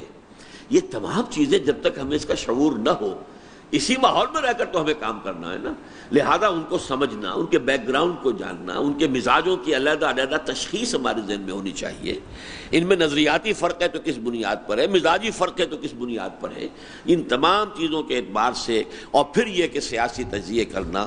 اس کے اعتبار سے میرے تجزیے الحمدللہ جتنے بھی لوگوں نے جن کو دیکھے ہیں اور جس طرح کہا ہے کہ واقعتاً وہ بات صحیح ثابت ہو جاتی ہے جو تم کہتے ہو، اگرچہ جب کہتے ہو تو اس وقت بڑی عجیب لگتی ہے بات، لیکن یہ کہ سامنے آ جاتی ہے بات وہ فوراً، اور وہ اس وجہ سے ہے کہ ڈیٹیچڈ لک میں نے لیا ہے۔ میں چونکہ اس پولیٹیکل پروسیس میں خود شریک نہیں ہوں کسی ایک پارٹی کی حیثیت سے، جو آدمی کشاکش کے اندر ہے وہ اس کے لیے بڑا مشکل ہے کہ وہ صحیح جائزہ لے سکے، اسے تو اپنی چیز نظر آئے گی اور دوسرے پہلو وہ نہیں دیکھ سکتا، جو لوگ دور بیٹھا ہوا دیکھ رہا ہے، وہ جو ڈیٹیچڈ لک اسے کہتے ہیں انگریزی میں، کہ جس میں آپ کی اپنی جو ہے کسی کے ساتھ محبت اگر ہوگی تب بھی آپ کا ویژن جو ہے بلڈ ہو جائے گا، کہ ایک سے آپ کو عقیدت اور محبت ہے اور دوسرے سے کوئی نفرت ہے، تب بھی آپ اصل حقیقت نہیں دیکھیں گے، پھر وشفل تھنکنگ آ جاتی ہے۔ لیکن اگر آپ اس سے ڈیٹیچڈ ہیں اور بالکل غیر جانبدارانہ جائزہ لیتے ہیں تو اللہ تعالیٰ پھر صحیح صورتحال جو ہے اس تک نگاہ کو پہنچا دیتا ہے۔ 8ویں اور آخری بات، الحمدللہ ثم الحمدللہ، یہ ہمارے ساتھیوں نے بھی مانا اور میں بھی اس پر اللہ کا شکر ادا کرتا ہوں کہ بہت سے خارجی اور داخلی دباؤ آئے۔ داخلی طور پر مثلاً بعض اوقات ہمارے ہاں ایسے نوجوان آ گئے کہ جو تیز رفتاری سے چلنا چاہتے تھے۔ جو بھی ہماری اس وقت کی پروگریس ہے وہ جب تک کہ پوری فوج جو ہے وہ فارمیشن کے ساتھ نہ چل رہی ہو، کوئی ایک جو ہے رسالہ یا کوئی ایک ریجیمنٹ جو ہے وہ آؤٹ آف پروپورشن جا کر جو ہے کوئی اقدام کرتے تو وہ تو تحریکوں کے لیے جنگ کے لیے وہ تو انتہائی خوفناک صورت بن جائے گی۔ تو یہ جو پروگریس ہے اس میں کچھ لوگوں نے چاہا جلدی سے بھاگیں دوڑیں، جذبات، جوش خروش، ان کا شوق اپنی جگہ، ان کا خلوص و اخلاص اپنی جگہ، پھر خارجی حالات کے دباؤ بھی آئے، پھر کسی وقت ٹیمپٹیشنز بھی آئیں، وقتی تحریسیں بھی ہوئیں۔ ایک وقت پر آیا کہ شورا کی مجھے جو ہے وہ پیشکش ہوئی، میں نے قبول کر لی۔ وزارت کی پیشکش اسی کراچی میں ہوئی تھی جب کہ ضیاء الحق صاحب جا رہے تھے عمرے کے لیے، اور جو پہلی وزارت پاکستان میں بنی تھی ان کے مارشل لا کے تحت، جس میں جماعت اسلامی بھی شامل ہو گئی تھی، JUI بھی شامل ہو گئی تھی، اس کو ڈسمس کر دیا تھا انہوں نے۔ وہ تو داغدار ہو کر کوچہ اقتدار سے باہر آ گئے تھے۔ اب انہیں وہ خانہ پوری کرنی تھی واپس آ کر عمرے سے، تو ڈاکٹر نور الہی صاحب جو سرجن ہیں یہاں کے مشہور اور جو برادر نسبتی ہیں جنرل ضیاء الحق صاحب کے، وہ میرے پاس آئے اور انہوں نے کہا کہ انہوں نے یہ کہا ضیاء صاحب نے کہ ڈاکٹر صاحب سے کہیے کہ اگر کام کرنا ہے تو آئیں اور میں وزارت دیتا ہوں، انہیں کام کریں۔ اب کتنی بڑی ٹیمپٹیشن تھی۔ صاف میں نے معذرت کی، میں نہ اس کا اہل ہوں، اور نمبر 2 آپ نے کام کرنے نہیں دینا ہے۔ اصل پالیسی تو جنرل بناتے ہیں، جرنیل بیٹھ کر بناتے ہیں، اور جس طرح یہ بیچارے داغدار ہو کر آ گئے ایسے ہم داغدار ہو جائیں گے۔ لوگ سمجھیں گے یہ کچھ نہیں کر سکے، کرنے وہ نہیں دے رہے، اس لیے کہ وہ تو در حقیقت اصل اختیار تو جو ہے وہ فوجی جرنیلوں کے ہاتھ میں ہے۔ میں نے 2 وجوہات بیان کی، یہ بھی کہ میں واقعتاً اہل نہیں ہوں، میں ان کوریڈورز آف پاور میں کبھی آیا گیا ہی نہیں ہوں، کبھی میری اس کے اندر ایاب و ذہاب ہوا ہی نہیں ہے، میں یہاں کے جو آداب و اطوار ہیں ان سے بھی واقف نہیں ہوں، لہذا میں اس کوچے میں کیا کروں گا آ کر۔ لیکن میں شورا کی بات کی تو میں نے قبول کر لیا، لیکن یہ کہ مجھے جیسے ہی محسوس ہوا کہ یہ تو در حقیقت ایک ونڈو ڈریسنگ ہے، صرف دکھاوا ہے امریکن پبلک اوپینین کو یہ ظاہر کرنے کے لیے ان کے سامنے کہ یہ خالص فوجی حکومت نہیں ہے میری، بلکہ اس میں سویلینز بھی میرے ساتھ شامل ہے، یہ صرف شو کریٹ کیا، باقی کچھ کرنے کا ارادہ نہیں ہے، بلا تاخیر استعفیٰ دیا، واپس آ گیا۔ حالانکہ VIP ٹریٹمنٹ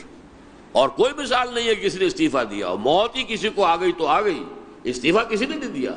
لیکن میں نے استعفیٰ دیا۔ میں نے کہا میرا وقت تو بڑا میں سمجھتا ہوں کہ بہت قیمتی ہے، میں جس جد و جہد میں لگا ہوا ہوں۔ ضیاء الحق صاحب سے میں نے کہا یہاں آپ نے نام دیا شورا کا، بنا دیا پارلیمنٹری پروسیجر، اب یہ پوائنٹ آف آرڈر ہے اور یہ پریولیج موشن ہے، یہ کیا والی بال کے گیمز ہوتے رہتے ہیں، مجھے تو اس سے دلچسپی ہے ہی نہیں۔ سیدھا سیدھا مسئلہ سامنے ہو، اور شورا میں تو جس کو مشورہ دینا ہے وہ موجود ہونا چاہیے، آپ تو ہوتے ہی نہیں، ہم کسے مشورہ دیتے ہیں؟ یہ تو آپ نے پنگ پونگ کا اور جو بھی ہے کوئی ٹینس کا گیم بنایا ہوا ہے، اپوزیشن اور وہ دوسرے وہ جناب وہ یہ پوائنٹ آف آرڈر ہے اور یہ فلاں ہے اور ایڈجرنمنٹ موشن ہے اور یہ جو ہے پریولیج موشن، یہ کام ہو رہا ہے، یہ فائدہ کیا اس کا؟ میں استعفیٰ دے کر آ گیا۔ بہرحال اس اعتبار سے خارجی اور داخلی دباؤں کے باوجود اور مختلف مواقع پر ٹیمپٹیشنز بھی جو آئی ہیں ان کو ریزسٹ کر کے اللہ نے توفیق دی۔ فَلِذَلِكَ فَادْعُ وَاسْتَقِمْ كَمَا أُمِرْتَ وَلَا تَتَّبِعْ أَهْوَاءَهُمْ وَقُلْ آمَنْتُ بِمَا أَنزَلَ اللَّهُ مِنْ كِتَابٍ وَأُمِرْتُ لِأَعْدِلَ بَيْنَكُمْ۔ ہم اس شاہراہ کے اوپر اللہ کے فضل و کرم سے چلتے آ رہے ہیں۔ یہ ہمارا کنسنسس تھا اس ہماری بحث میں کہ یہ ہماری اچیومنٹس ہیں، اللہ کے فضل و کرم سے ہیں۔ اس کے حوالے سے ان آیات کا بھی میں اب چاہتا ہوں تھوڑا سا تذکرہ کر دوں جو میں نے پڑھی تھی آپ کے سامنے۔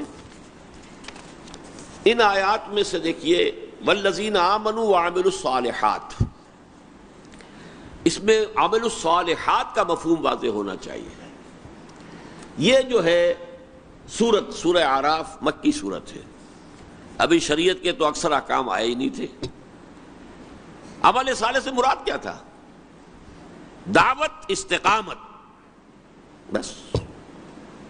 ابھی جہاد بھی نہیں تھا، قتال بھی نہیں تھا، ابھی شراب بھی حرام نہیں تھی، جوا بھی حرام نہیں تھا، سود بھی حرام نہیں تھا، کچھ بھی نہیں۔ نماز 5 وقتہ شاید ہو گئی ہو، اگر یہ سن 11 کے بعد صورت نازل ہوئی ہے، ویسے میرے خیال میں اس سے پہلے کی ہے، تھوڑا سا اختلاف ہو سکتا ہے، لیکن نہ روزہ ہے نہ بھی کوئی زکوٰۃ کا نظام ہے، کچھ بھی نہیں۔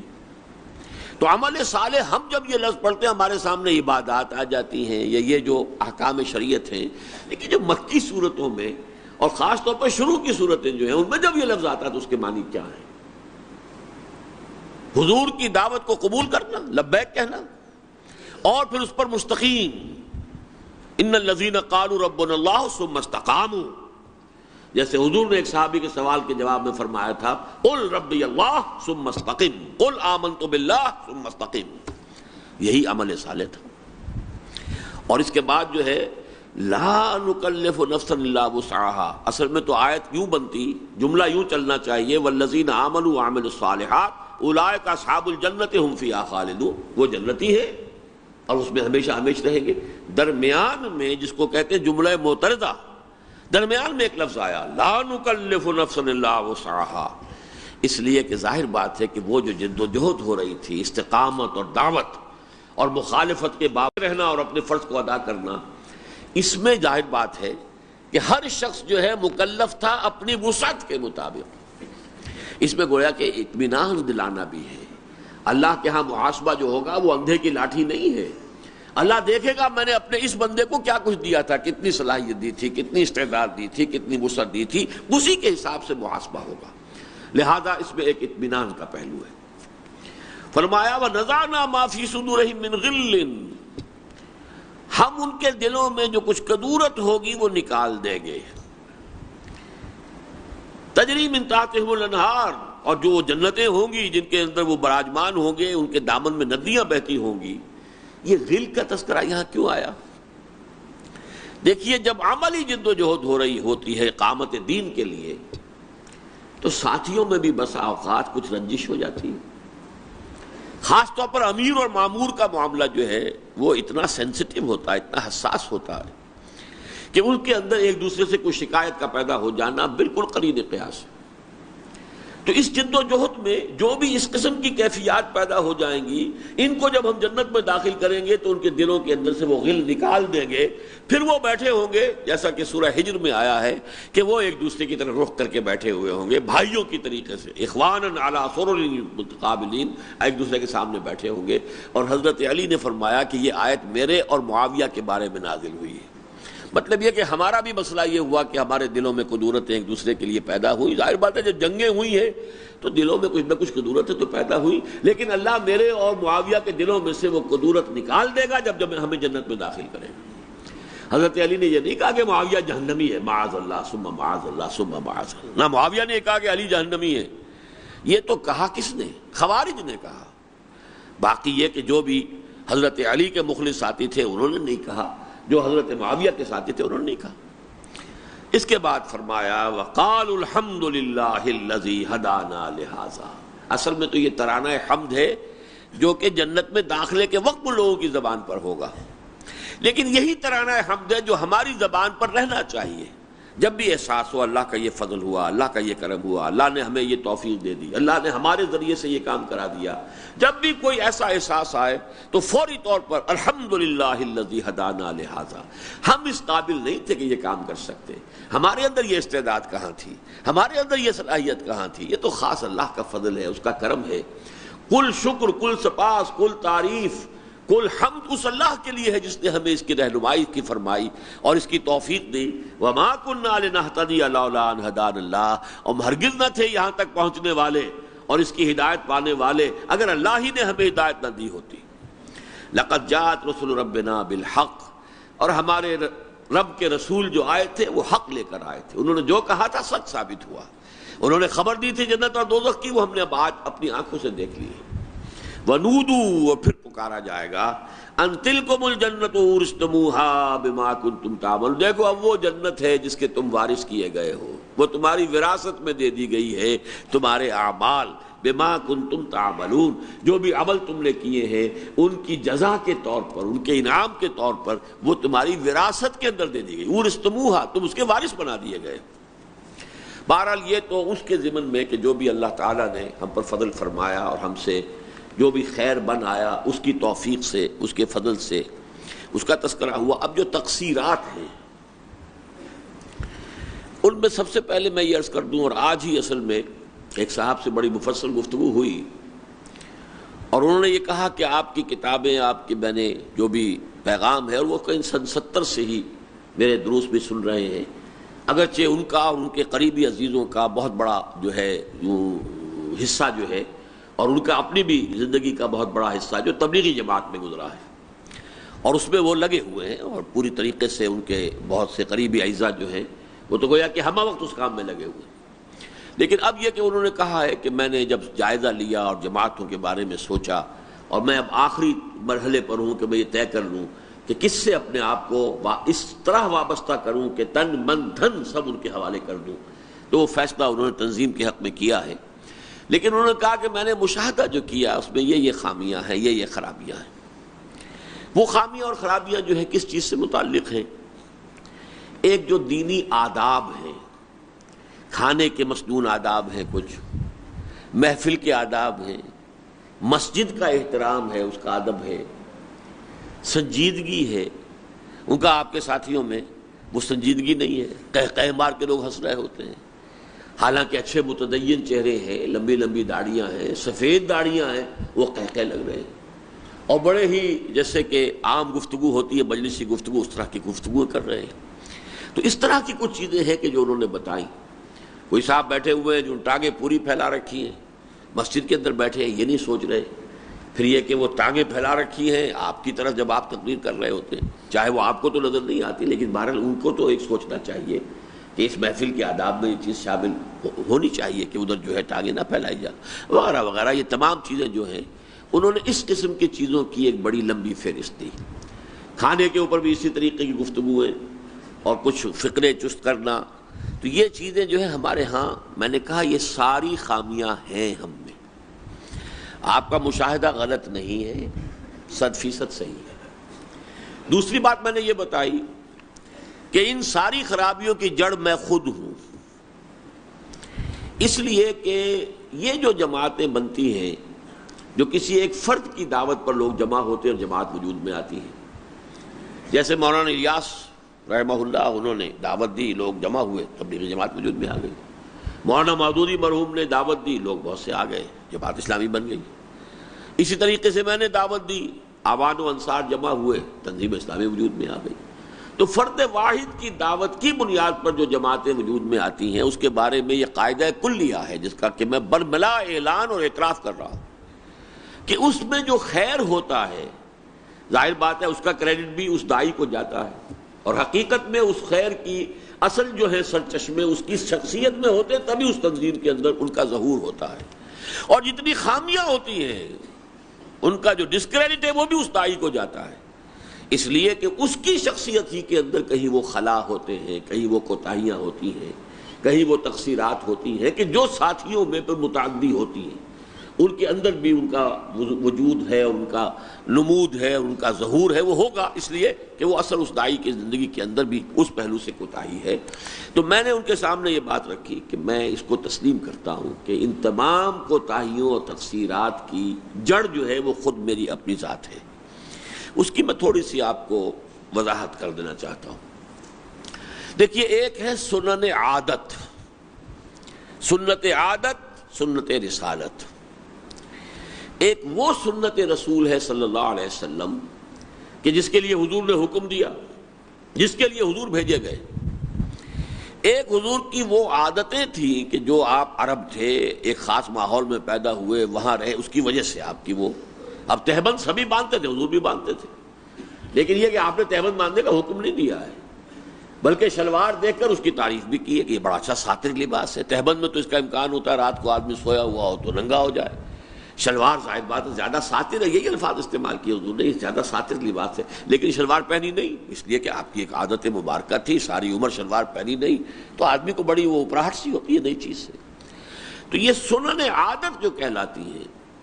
ان کا اہتمام میرے ہاں بالکل نہیں ہوا، میں اس کا اعتراف کرتا ہوں۔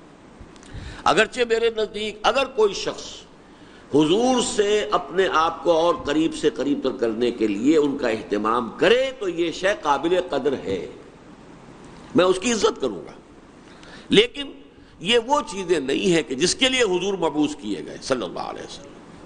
اس حوالے سے ایک تو یہ کہ یہ فرق جو ہے وہ ہمارے سامنے رہنا چاہیے۔ اسی طرح کا معاملہ ہے نوافل، عبادت کے اندر نوافل، سنن عادت، نوافل عبادت۔ اس کے ضمن میں بھی غالباً آج ہی وہ لیکچر ہوا ہے عزیزم عاکف سعید کا، جس میں تقرب اللہ کے لیے تقرب بالنوافل اور تقرب بالفرائض۔ ہم چونکہ اس تقرب بالفرائض کے راستے پر ہمتن لگے ہوئے ہیں، اور ابھی وہی منظر اتنی دور ہے اقامت دین کی جد و جہد کہ وہ تقرب بالنوافل کا مرحلہ جو ہے وہ ہمارے ہاں نہیں۔ اس کے باوجود اگر اہتمام کیا جائے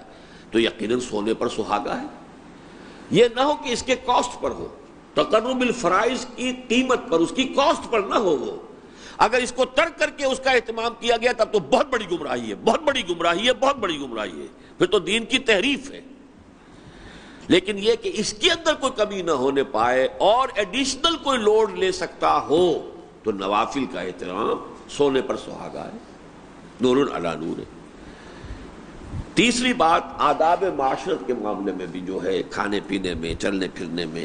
حضور صلی اللہ علیہ وسلم کی جو بھی عادات شریفہ تھیں ان کا معاملہ بھی اسی میں آ جاتا ہے، آداب معاشرت کے اندر۔ اب اس میں جو کمیاں مجھ میں رہی ہیں اور آج تک ہیں، اس کے اسباب بھی میں آپ کو گن کر بتا دیتا ہوں۔ پہلی چیز ہے میری طبیعت کا کسل۔ میں کوئی چاق و چوبند اور کوئی بہت متحرک آدمی نہیں،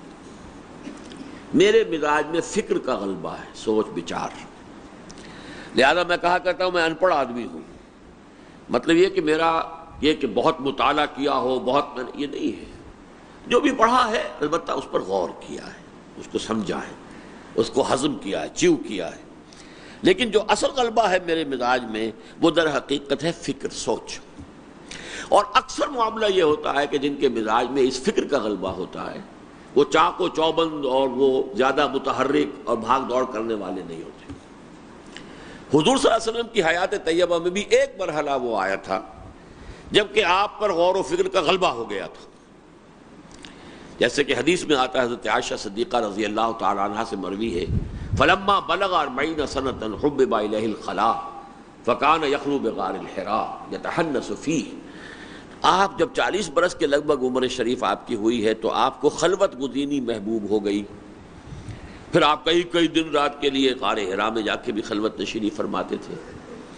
اور اکثر و بیشتر گھر پر بھی ہیں تو چادر لے کر لیٹے ہوئے ہیں، کوئی لحاف لیٹے ہوئے غور و فکر کر رہے ہیں۔ یہی وجہ کہ ابتدائی جو 2 صورتیں جو نازل ہوئیں، یا ایھا المزمل یا ایھا المدثر قم، اے کمبل میں لپٹ کر لیٹنے والے اور اے لحاف میں لپٹ کر لیٹنے والے، کھڑے ہو جاؤ، کمر کس لو، قم۔ اب یہ 2 قیام تھے، ایک رات کا قیام تھا قیام اللیل، اور ایک دن کا قیام تھا تاکہ بھاؤ جاؤ، لوگوں کو خبردار کرو۔ قم فانذر، یہ سورہ مدثر میں، اور قم اللیل الا قلیلا نصفہ او انقص منہ قلیلا او زد علیہ ورتل القرآن ترتیلا، یہ رات کو۔ یہ مزاج کا جو معاملہ ہے میرا بحیثیت مجموعی مزاج وہ ہے۔ پوری زندگی جو ہے، بہت ابتدائی زمانے میں کوئی کھیل جو ہے، ہائی اسکول کی ابتدائی کلاسز کے زمانے میں کچھ کھیل کھیل لیا، ورنہ پوری زندگی کھیل کود سے خالی رہی ہے۔ کالج لائف بالکل خالی رہی ہے، غور و فکر ہے، سوچ بچار ہے، یہ ضرور ہے۔ تو ایک تو طبیعت کا جو کسل ہے یہ اس کا سبب ہے۔ ثانیاً میرے مزاج میں مصنوعیت سے بیزاری ہے، تشنع، اور اس میں خطرہ ہوتا ہے کہ یہ جو ہے اب اس طریقے سے اس تقویٰ کا اور تدین کا، اور تدین میں بھی وہ چیزیں کہ جو واجبات میں سے نہیں ہے، لازم نہیں ہے، ان کا اہتمام کرنا، اس سے کہیں ایک مصنوعیت پیدا نہ ہو جائے۔ ہم اس کے دیکھیے، ایک تو انتہا وہ ہوتی ہے کہ بعض لوگوں کو میں نے دیکھا کہ وہ نماز پڑھتے تھے، گھر پر پڑھتے تھے، مسجد میں نہیں جاتے تھے۔ ہم یہ نہیں چاہتے کہ لوگ ہمیں دیکھیں کہ ہم نماز پڑھتے ہیں، بھائی بات غلط ہے۔ اسلام کا نظام یہ ہے کہ فرائض کو اعلان ادا کیا جائے، معاشرے میں چرچا ہو اس کا، لوگ دیکھیں۔ زکوٰۃ ادا کی جائے تو اعلان ادا کی جائے، لیکن یہ ہے کہ جو نوافل ہوں گے وہ چھپ کر ادا کیجئے۔ لیکن یہ کہ فرائض کے لیے تو حکمت دین کی ہے، لیکن وہ یہ کہتے تھے کہ خام خام یہ نماز گھر پہ پڑھ لیتے، مسجد میں جائیں، اپنی نیکی کا اور نمازی ہونے کا اشتہار نہیں ہم دینا چاہتے۔ تو میرا موقف وہ نہیں ہے، میرا موقف یہ ہے کہ وہ چیزیں کہ جو دین میں لازم نہیں ہیں، واجبات میں سے نہیں ہیں، ان کا اہتمام کیا جائے، تو اس کے اندر بہرحال اس کا اندیشہ ہے کہ ایک طرح کی مصنوعی شخصیت وجود میں آ جائے۔ اس سے مجھے مزاجاً بہت بعد ہے، بہت بعد ہے۔ میں نے تو کئی مرتبہ وہ واقعہ سنایا، جب میں طالب علم تھا اور میں میڈیکل کالج میں پڑھتا تھا اور جمعیت کا میں ناظم اعلیٰ بن گیا، مجھے منتخب کر لیا گیا۔ اب سب سے بڑی پوسٹ تھی جمعیت کے اندر، اسلامی طلبہ میں، لیکن میرا جو بھی اس وقت کا عام روش تھی، مثلا میرے کلاس فیلو جو تھے اسے کشتی بھی لڑ رہا ہوں، یہ بھی ہو رہا ہے، اور جو ہے ہنسی مذاق بھی ہو رہا ہے۔ تو ہم لوگوں نے کہنا شروع کیا، ساتھیوں نے، دیکھیے اب آپ ناظم اعلیٰ ہیں، ذرا خیال کیجئے، یہ کام اس طرح سے ٹھیک نہیں ہے، آخر اپنے منصب کا خیال کیجئے۔ میں نے کہا دیکھیے میں اپنے اوپر کوئی مصنوعی شخصیت جو ہے طاری نہیں کرنا چاہتا، اور اگر آپ کو پسند نہیں ہے تو اپنی نظامت اولیاء آپ سنبھالیں۔ میں جو کچھ ہوں وہ ہوں، آپ کے سامنے ہوں اور کھلم کھلا ہوں۔ بہرحال اس میں کوئی شے حرام نہیں جو میں کر رہا ہوں، حرام کا ارتکاب کروں تو مجھے پکڑو، لیکن یہ کہ جو حرام نہیں ہے ان میں صرف آداب کا معاملہ ہے، تو اس میں میں جو ہے وہ اس طریقے سے ان سنجیدگی جو ہے اس کو، بلکہ مولانا اصلاحی صاحب نے ایک دفعہ کہا تھا اور بڑے پیارا انداز تھا کہ میں یہ نہیں چاہتا، جمعیت تھی کہ کچھ لوگ گئے تھے ان سے ملنے کے لیے نوجوان، کہ ہم یہ نہیں چاہتے کہ آپ پکنے سے پہلے سڑ جائیں، یعنی پھل پکا ہے نہیں ابھی اور وہ سڑ بھی گیا۔ تو یہ ہے کہ اس نوجوانی کی عمر میں ایک تقوی کا ایک جو ہے وہ بڑا لبادہ اوڑھ لیا جائے اور وہ اپنی ایک شخصیت کے اوپر جو ہے وہ ایک رنگ طاری کر لیا جائے، تو یہ گویا کہ پکنے سے پہلے سڑ جانے والی بات ہے۔ تو یہ بات جو ہے یہ بھی میرے مزاج میں، سوچ میں داخل ہے، جو کسی درجے میں یعنی جس نے کہ اس میں ریٹارڈ کیا ہے میری پروگریس کو۔ اور آخری شے یہ ہے کہ اس بات کا اندیشہ کہ ان چیزوں کے اہتمام سے وہ جو دین میں معاملات کی اہمیت کے اعتبار سے ترتیب ہے وہ الٹی نہ ہو جائے، اور ہمارے معاشرے میں الٹی ہوئی بھی ہے۔ ان ظواہر کی جو اہمیت ہے تقویٰ کے اعتبار سے وہ اتنی زیادہ لوگوں کے ذہنوں میں کھبی ہوئی ہے کہ وہ دوسری جو چیزیں بنیادی، جیسے کہ حضرت مسیح نے کہا تھا کہ تم مچھر چھانتے ہو سموچے اونٹ نگل جاتے ہو، وہ حال ہمارے یہاں ہو رہا ہے۔ سودی کاروبار ہو رہا ہے، وہ یہ بھی کر رہا ہے وہ بھی کر رہا ہے، بحث ہو رہی ہے رفع یدین پر۔ خدا کے بندو غور کرو، سوچو، رفع یدین اگر ہے تو سنت ہے، چلیے یہ سود، اس میں وہ بھی ملوث میں بھی ملوث، اس میں تو کچھ کہنا نہیں۔ یہ جو ہمارے ہاں الٹا ہو گیا حساب، تو کہیں اسی کو ہم بھی تقویت نہ دے دیں، انہی چیزوں کو ان کا خصوصی اہتمام کر کے اور بہت زیادہ ان کو ایمفیسائز کر کے اس کو اور غذا فراہم نہ کر دیں، اسی جو عکسی ترتیب ہو گئی ہے۔ اور آخری اور چوتھی چیز یہ بھی ایک میرے ذہن میں خدشہ یا اندیشہ رہا ہے کہ شخصیت پرستی کا معاملہ پیدا نہ ہو جائے۔ اگر یہ اس طرح کا میرا وہ عمامہ بھی باندھ لوں اور وہ ہرا ہو یا کالا ہو اور وہ سارا جو ہے وہ طاری کر لوں اپنے اوپر اس شخصیت کو، اب ظاہر بات ہے فکر بھی میرا جو ہے اس سے بھی لوگ متاثر ہیں، تو اب وہ مجموعی تاثر کیا ہوگا؟ اندیشہ یہ ہوتا ہے کہ پھر اس طرح سے دینی جماعتوں کے اندر شخصیت کے ساتھ ایک ذاتی عقیدت اور یہاں تک کہ شخصیت پرستی شروع ہو جاتی ہے۔ سید صاحب کی تحریک کا ایک بہت بڑا واقعہ یہ ہوا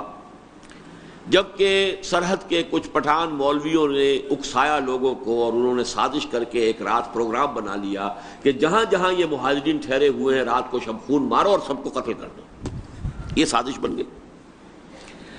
اب اس کی اطلاع مل گئی ایک کمانڈر کو، کسی ایک جگہ کے کمانڈر کو،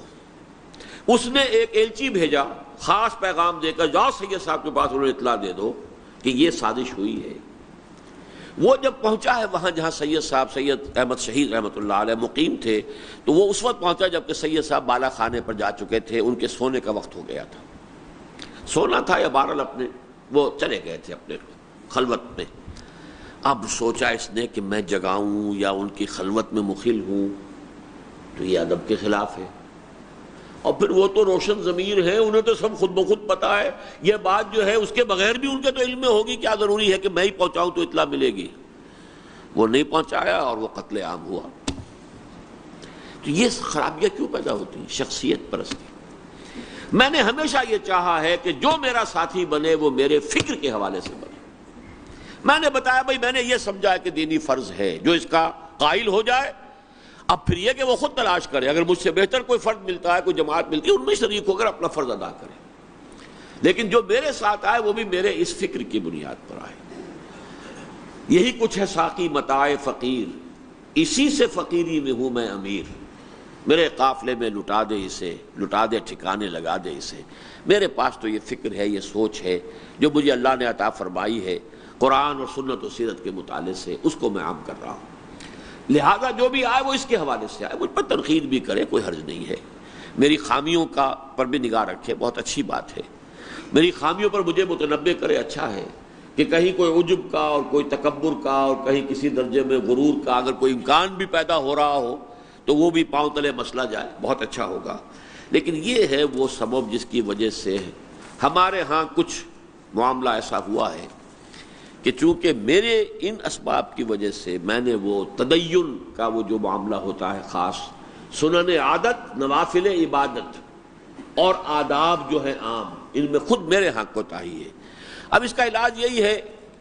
کہ آپ حضرات اس کی تلافی کریں، اب جو آگے آئیں ایک قدم آگے بڑھیں، لَتَرْكَبُنَّ طَبَقًا عَنْ طَبَقٍ کا بھی تقاضا یہی ہے، درجہ بدرجہ آگے بڑھو گے۔ اس درجہ بدرجہ کے حوالے سے مثلا اسی تدین کے حوالے سے میں آپ کو بتاؤں،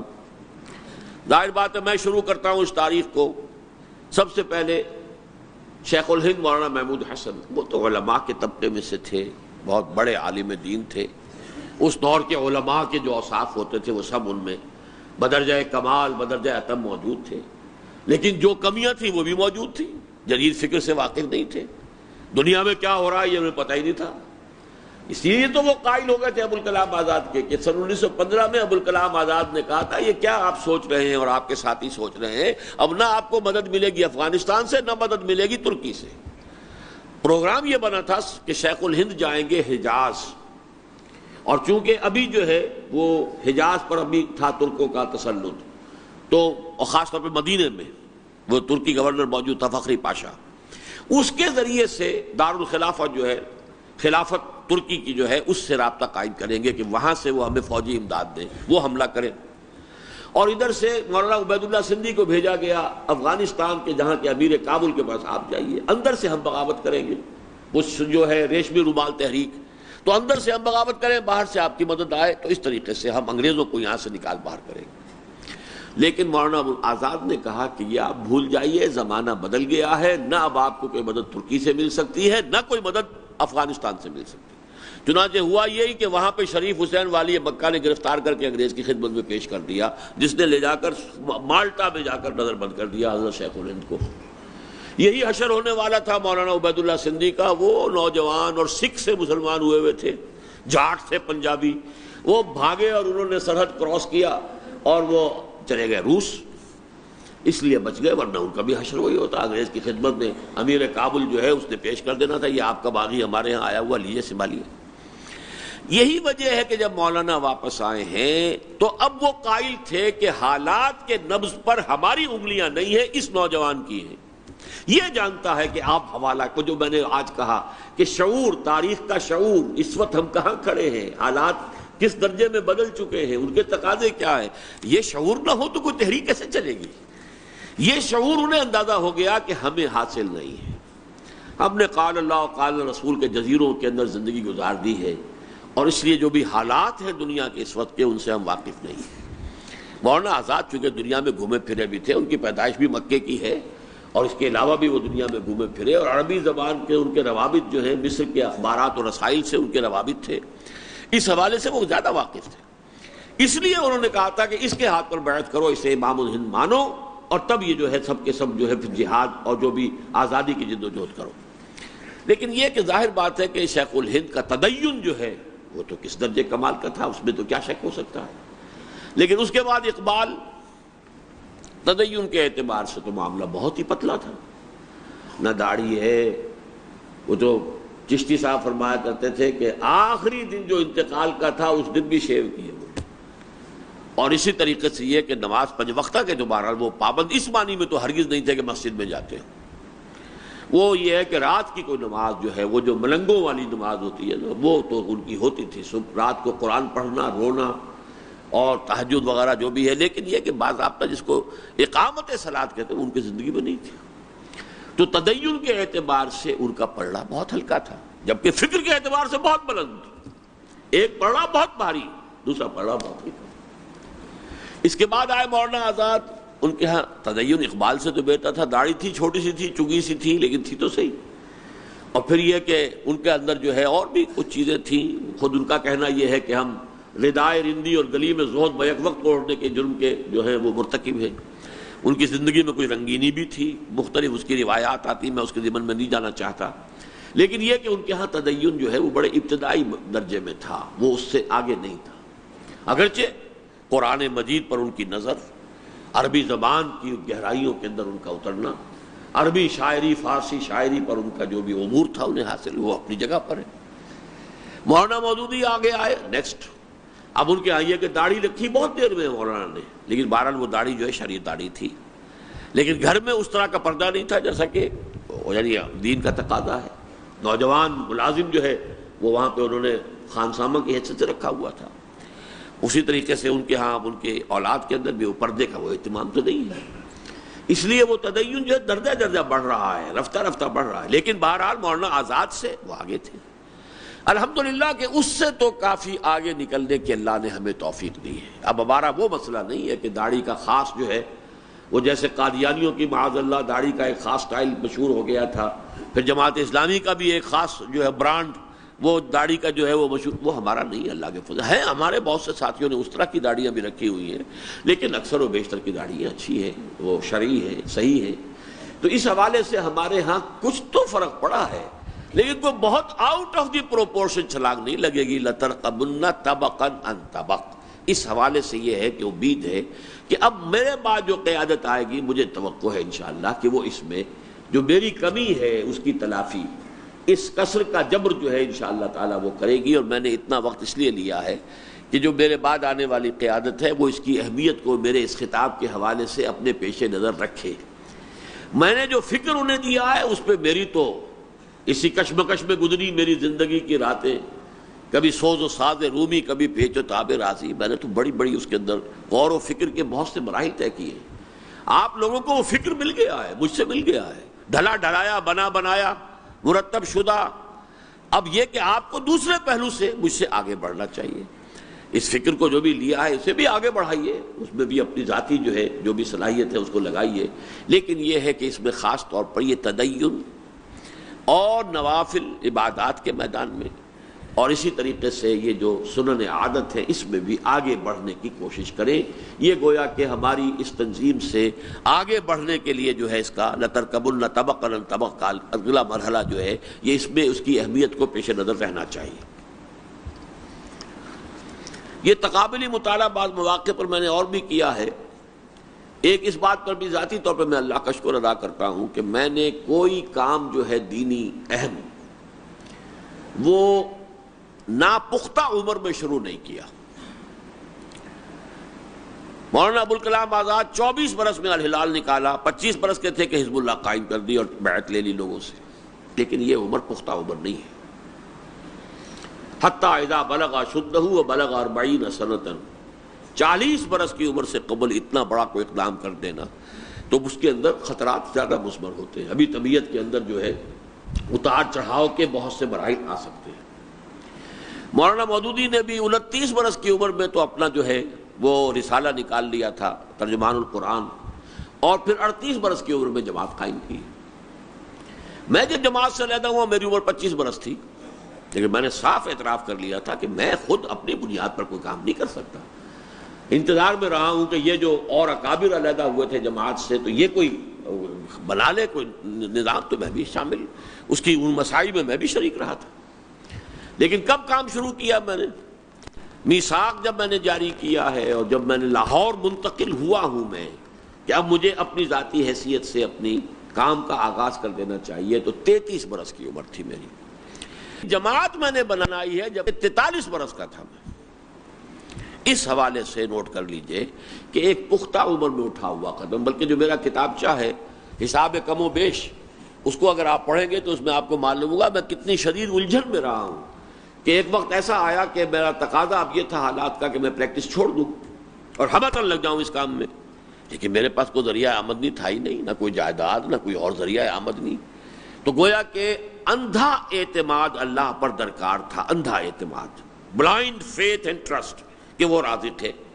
اس لیے کہ کوئی اس کے اسباب موجود نہیں تھے میرے پاس.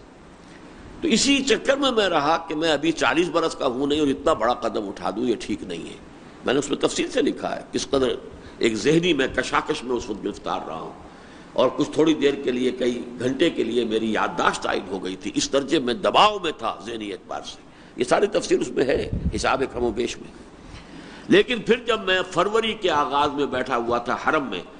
میں نے وہاں حج بھی کیا تھا، رمضان بھی پورا گزارا تھا سن 70 کا، اور پھر 71 کا حج کر کے میں واپس آیا تھا. تو اچانک ایک جیسے بجلی کونتی ہے یہ خیال آیا، تم تو 40 برس کے ہو چکے ہو، کس خیال میں ہو تم؟ کسی کہنے والے نے کہا، واللہ عالم، میرے اپنے دل سے آواز آئی، کہاں سے آئی، کسی فرشتے نے کہی کہ قمری حساب سے 40 برس کے ہو گئے ہو، تم یہ شمسی حساب کیوں لگا رہے ہو؟ اس لیے کہ شمسی آپ کو معلوم ہے کہ سال ذرا بڑا ہوتا ہے 10 دن، اور قمری چھوٹا ہوتا ہے. تو میں نے جو حساب کیا تو عین میں اس وقت 40 برس کا تھا قمری حساب سے. بس وہی فیصلہ کیا کہ بس جاتے ہی میں نے وہ اپنا کلینک ختم کرنا ہے، سب وہاں کا فرنیچر ادھر ادھر کر دینا، آتے ہی میں نے کیا. لیکن یہ کہ میں اس کا صرف حوالہ دے رہا تھا کہ ناپختہ عمر میں 40 برس سے قبل کوئی بڑا قدم اٹھا دینا، یہ اصل میں یہ بھی ایک طرح سے خطرے کو مول لینے والی بات ہے. ایک اور بات بھی میں نے ایک موقع پہ کہی تھی، وہ بھی آج میں ٹانک رہا ہوں اس میں. دیکھیے یہ جو میں نے 5 لنکس بیان کیے ہیں، جن کے بعد اب کوئی چھٹا لنک اللہ کرے گا آئے گا، بلکہ 4 لنک ہیں، 5ویں کا آگے ہے. لیکن یہ 4 لنک جو ہیں سلف سے متعلق ہیں، شیخ الہند کے حوالے سے، تو گویا کہ وہاں سے جڑ جاتے ہیں. شیخ الہند کا انتقال 1920، پھر فکر دینے والا انقلابی علامہ اقبال، اس کا انتقال 1938، 18 برس کا فصل. پہلی تعمیل کی جد و جہد حزب اللہ قائم کرنے والا ابوالکلام، تاریخ وفات 1958، 20 برس کا فصل. دوسری کوشش جماعت اسلامی، اس کے مؤسس مولانا سید ابوالعلا مودودی، ان کا انتقال 1979، 21 برس کا فصل. اب میرا فصل مولانا مودودی سے اب یوں سمجھیے کہ 19 برس کا تو ہو گیا، وہ 20 یا 21 برس کا اگر معاملہ ہوا تو بہرحال میں تو رخت سفر پہلے ہی باندھ چکا ہوں. اس سال کے آغاز میں آپریشن سے پہلے میں نے اپنے سارے کام جو ہے وہ ختم کر لیے تھے، وصیت بھی ہو گئی تھی، سارے حساب کتاب میں نے صاف کر دیے تھے. یہ سب آپ کے علم میں ہے، میرے خطوط بھی چھپتے رہے ہیں ندائے خلافت میں. پھر ساتھ ہی آخری وصیت یہ بھی کر دی تھی کہ اگر آپریشن کے دوران میرا انتقال ہو جائے تو مجھے یہی دفن کر دیا جائے، جو کہ اصل ہماری دینی تعلیم ہے. ساری زمین اللہ کی ہے، خام خواہ لاش کو لے کے وہاں سے وہاں، اور اس کا پھر جو بھی ہوتی ہے بے حرمتی ہوتی ہے، اس کا کوئی فائدہ نہیں. اب آخر میں آپ کو کچھ مشورے دینا چاہتا ہوں، اگر آپ چاہیں تو اس کے لیے لفظ ہدایت استعمال کر لیں. پہلی بات یہ ہے اپنے فکر کی پختگی کا زیادہ سے زیادہ اہتمام کیجیے. ہماری اس دعوت و تحریک کی جان جو ہے وہ یہ فکر ہے. اس سے وابستگی ہوگی تو تحریک سے اور تنظیم سے وابستگی رہے گی. یہ ڈھیلا پڑا تو آپ کا تعلق بھی ڈھیلا پڑ جائے گا. وہ جو میں نے عرض کیا کہ یہی کچھ ہے ساقی متاع فقیر، اسی سے فقیری میں ہوں میں امیر، میرے قافلے میں لٹا دے اسے، لٹا دے ٹھکانے لگا دے اسے. اس کے اعتبار سے خاص طور پر سلسلہ مطبوعات تنظیم اسلامی نمبر 1، 2، 10 تک وہ پہنچا ہوا ہے. یہ تو ہر رفیق تنظیم کو اچھی طرح غور و فکر سے، اگر کہیں کو بات سمجھ میں نہیں آئی ہے کسی اور ساتھی سے سمجھیے اور اس کو اچھی طرح جو ہے ذہن نشین کریں، تاکہ وہ سارے جو بھی اب تک کے لینڈ مارکس ہیں ہماری تاریخ کے، ہماری اس پوری جد و جہد کے دوران، وہ بھی سب آپ کے سامنے ہوں، اور ہمارا جو ایک فکری ارتقاء ہوا ہے وہ بھی آپ کے سامنے ہو. بہرحال میری کیفیت اس وقت علامہ اقبال کے ان 2 اشعار کے کچھ قریب ہی ہے جو انہوں نے اپنے انتقال سے قریب کے زمانے میں کہے تھے کہ سرود رفت باز آیت کے نایت، نسیم از حجاز آیت کے نایت، سرآمد روزگارے ای فقیر دیگر دانائے راز آیت کے نایت. اب 66.5 برس میری عمر ہو چکی ہے، اور میں کافی عرصے سے 8-10 سال سے میں نے آپ سے کئی دفعہ کہا ہے کہ میں تو رخت سفر باندھ چکا ہوں. اب تو میں نے کام جو ہے اگلی نسل کے حوالے کر دیا ہے. لیکن یہ کہ اقبال جو ہے یہ کہتا ہوا دنیا سے گیا ہے کہ دیگر دانائے راز آیت کے نایت، اور کوئی شخص کہ جو ان اسرار دین سے واقف ہو، پتہ نہیں آتا ہے کہ نہیں آتا۔ میں تو اب جا رہا ہوں، سرامد روزگار ہی فقیر ہے۔ اس فقیر کی زندگی کا تو اختتام جو ہے اب ہوا چاہتا ہے، یہ چراغ تو گل ہوا چاہتا ہے۔ دیگر دانائے راز، ایک ہے دین کی معلومات اور فقہی معلومات، ایک ہے دین کی حکمت، دین کی گہری باتیں۔ یہ جو اس کو جس کو وہ دانائے راز کہہ رہے ہیں، دیگر دانائے راز آیت کے نایت، اور اسی دانائے راز پر ان کا ایک شعر اور ہے، بہت عظیم شعر ہے۔ عمر ہا در کعبہ و بت خالمی لالد حیات، تاز بزم عشق یک دانائے راز آیت بروں۔ زندگی جو ہے وہ بہت عرصے تک جو ہے نالے اور فغان کرتی رہتی ہے، اے خدا یک مرد زندہ حق پرست، اے اللہ پھر کوئی ایسا آدمی پیدا کر۔ لیکن یہ کہ پھر تب کہیں جا کر بزم عشق میں دانائے راز کوئی پیدا ہوتا ہے۔ لیکن میں اپنے آپ کو بہت خوش قسمت سمجھتا ہوں علامہ اقبال کے مقابلے میں۔ ویسے یہ کہ علامہ اقبال کا فہم، فکر، فلسفے میں ان کا مقام، ان کی گہرائی ان کے فکر کی، اس میں تو میری کوئی نسبت سرے سے ہے ہی نہیں ان کے ساتھ۔ خوشہ چین ہوں، انہی سے اکتساب فیض کیا ہے۔ بہت سی باتیں جو ہیں ان میں یقیناً میں ان کا متبع ہوں، پیرو ہوں، بعض چیزوں میں اختلاف بھی ہے، بعض اشعار تک کے اندر میں نے ان کے جو ہے وہ ترمیم کی ہے اپنے فکر کے حوالے سے۔ لیکن میں اس اعتبار سے بہت خوش قسمت سمجھتا ہوں اپنے آپ کو کہ میں مطمئن ہوں کہ میں معتدب تعداد میں دانایان راز چھوڑ کر دنیا سے جاؤں گا۔ الحمدللہ میرے نوجوان ساتھی میں، وہ نوجوان بھی اب کوئی 20-25 والے نوجوان نہیں ہیں، they are in their 40s اور ارلی 50s۔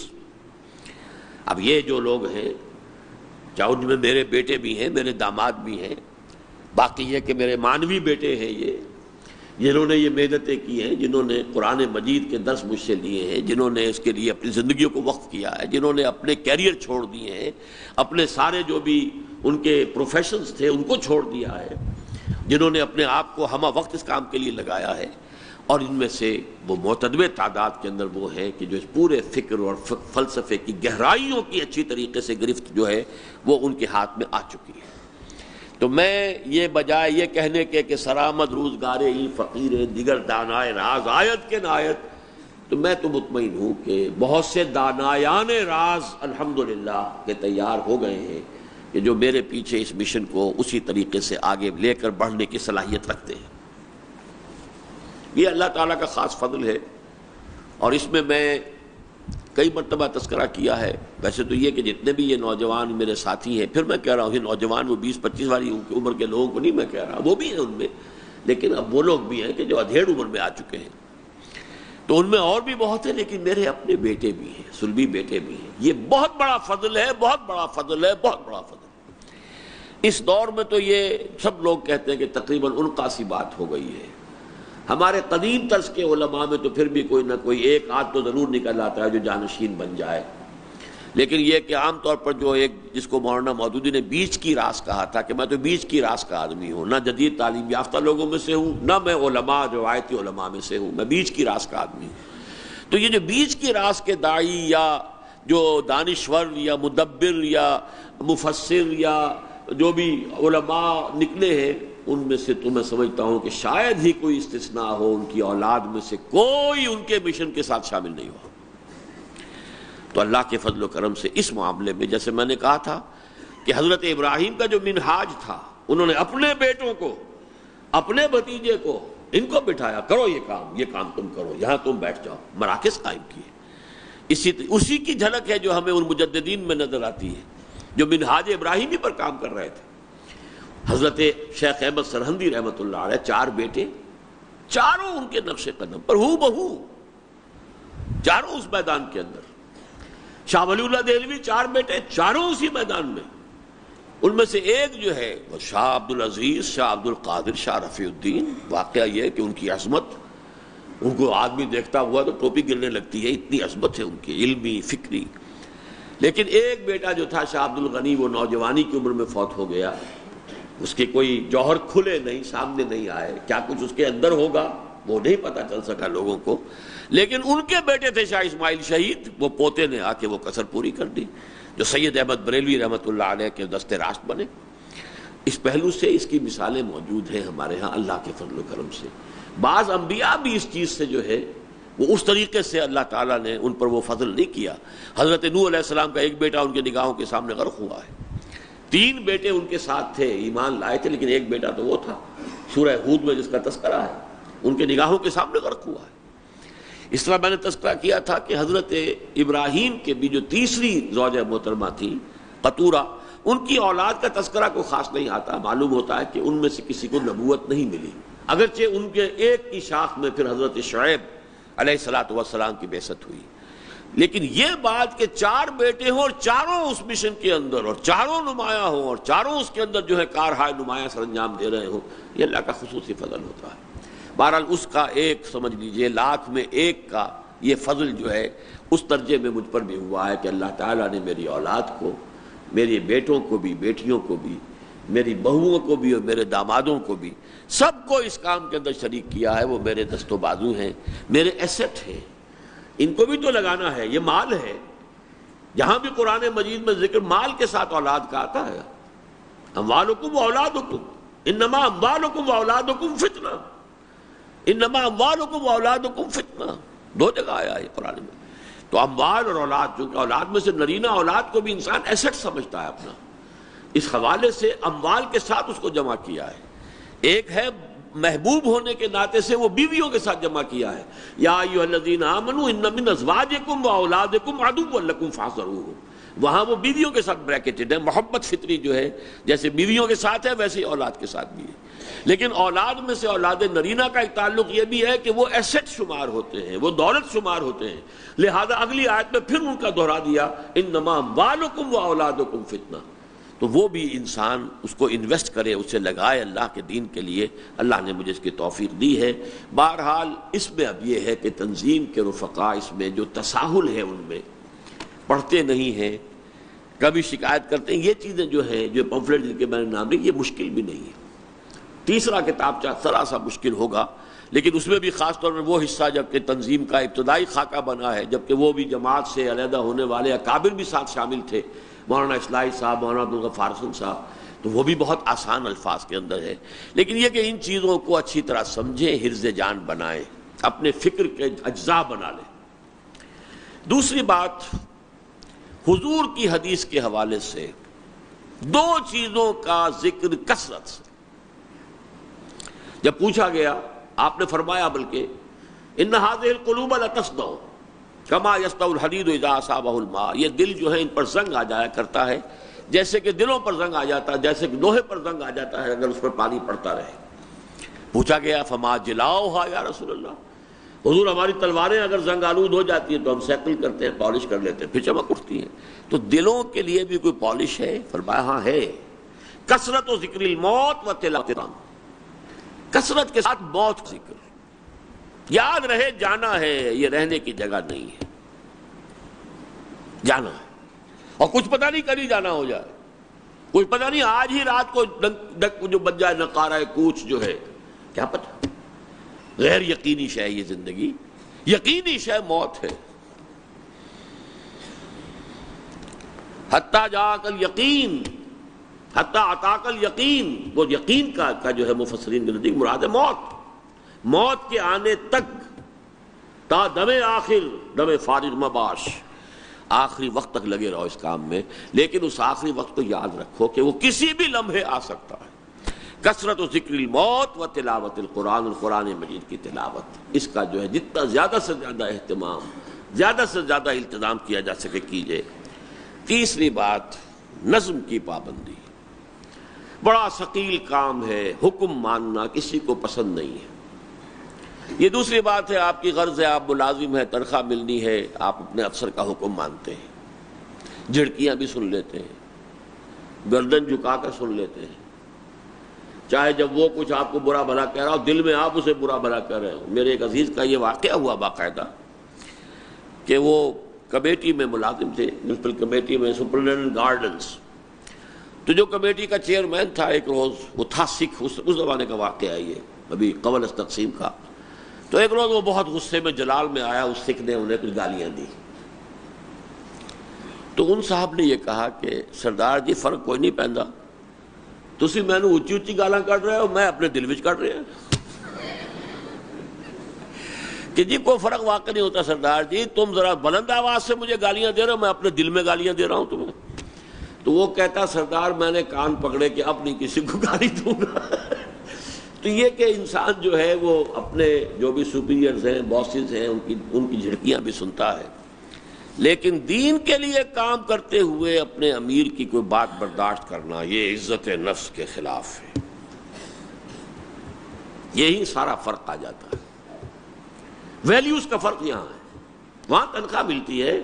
وہاں افسر کی اچھی رپورٹ سے پروموشن کی توقع ہے، وہ چند ٹکوں کا معاملہ ہے، وہاں آدمی جو ہے نظر نیچی کر کے بھی سنتا ہے، لیکن یہاں جو ہے نظم کی پابندی کرنا بڑا ثقیل، بہت مشکل۔ اس حوالے سے اس کا اپنے آپ کو خوگر بنانا، عادت ڈالنا، اس کے لیے جب تک کہ مسلسل مشقت نہیں ہوگی یہ نفس مار کھانے کو تیار نہیں ہوتا، اور ظاہر بات ہے کسر نفسی کے بغیر اطاعت ہوتی نہیں، آپ کو اپنے نفس کو مارنا پڑے گا، اس کی کسر کرنی پڑے گی، تب کہیں جا کر جو ہے آپ سب اطاعت کے تقاضوں کو پورا کر سکتے ہیں۔ اس کے ضمن میں بھی ایک میرا مشورہ یہ ہے، نظام العمل پر بھی ہمارے رفقا کی زیادہ توجہ نہیں ہے۔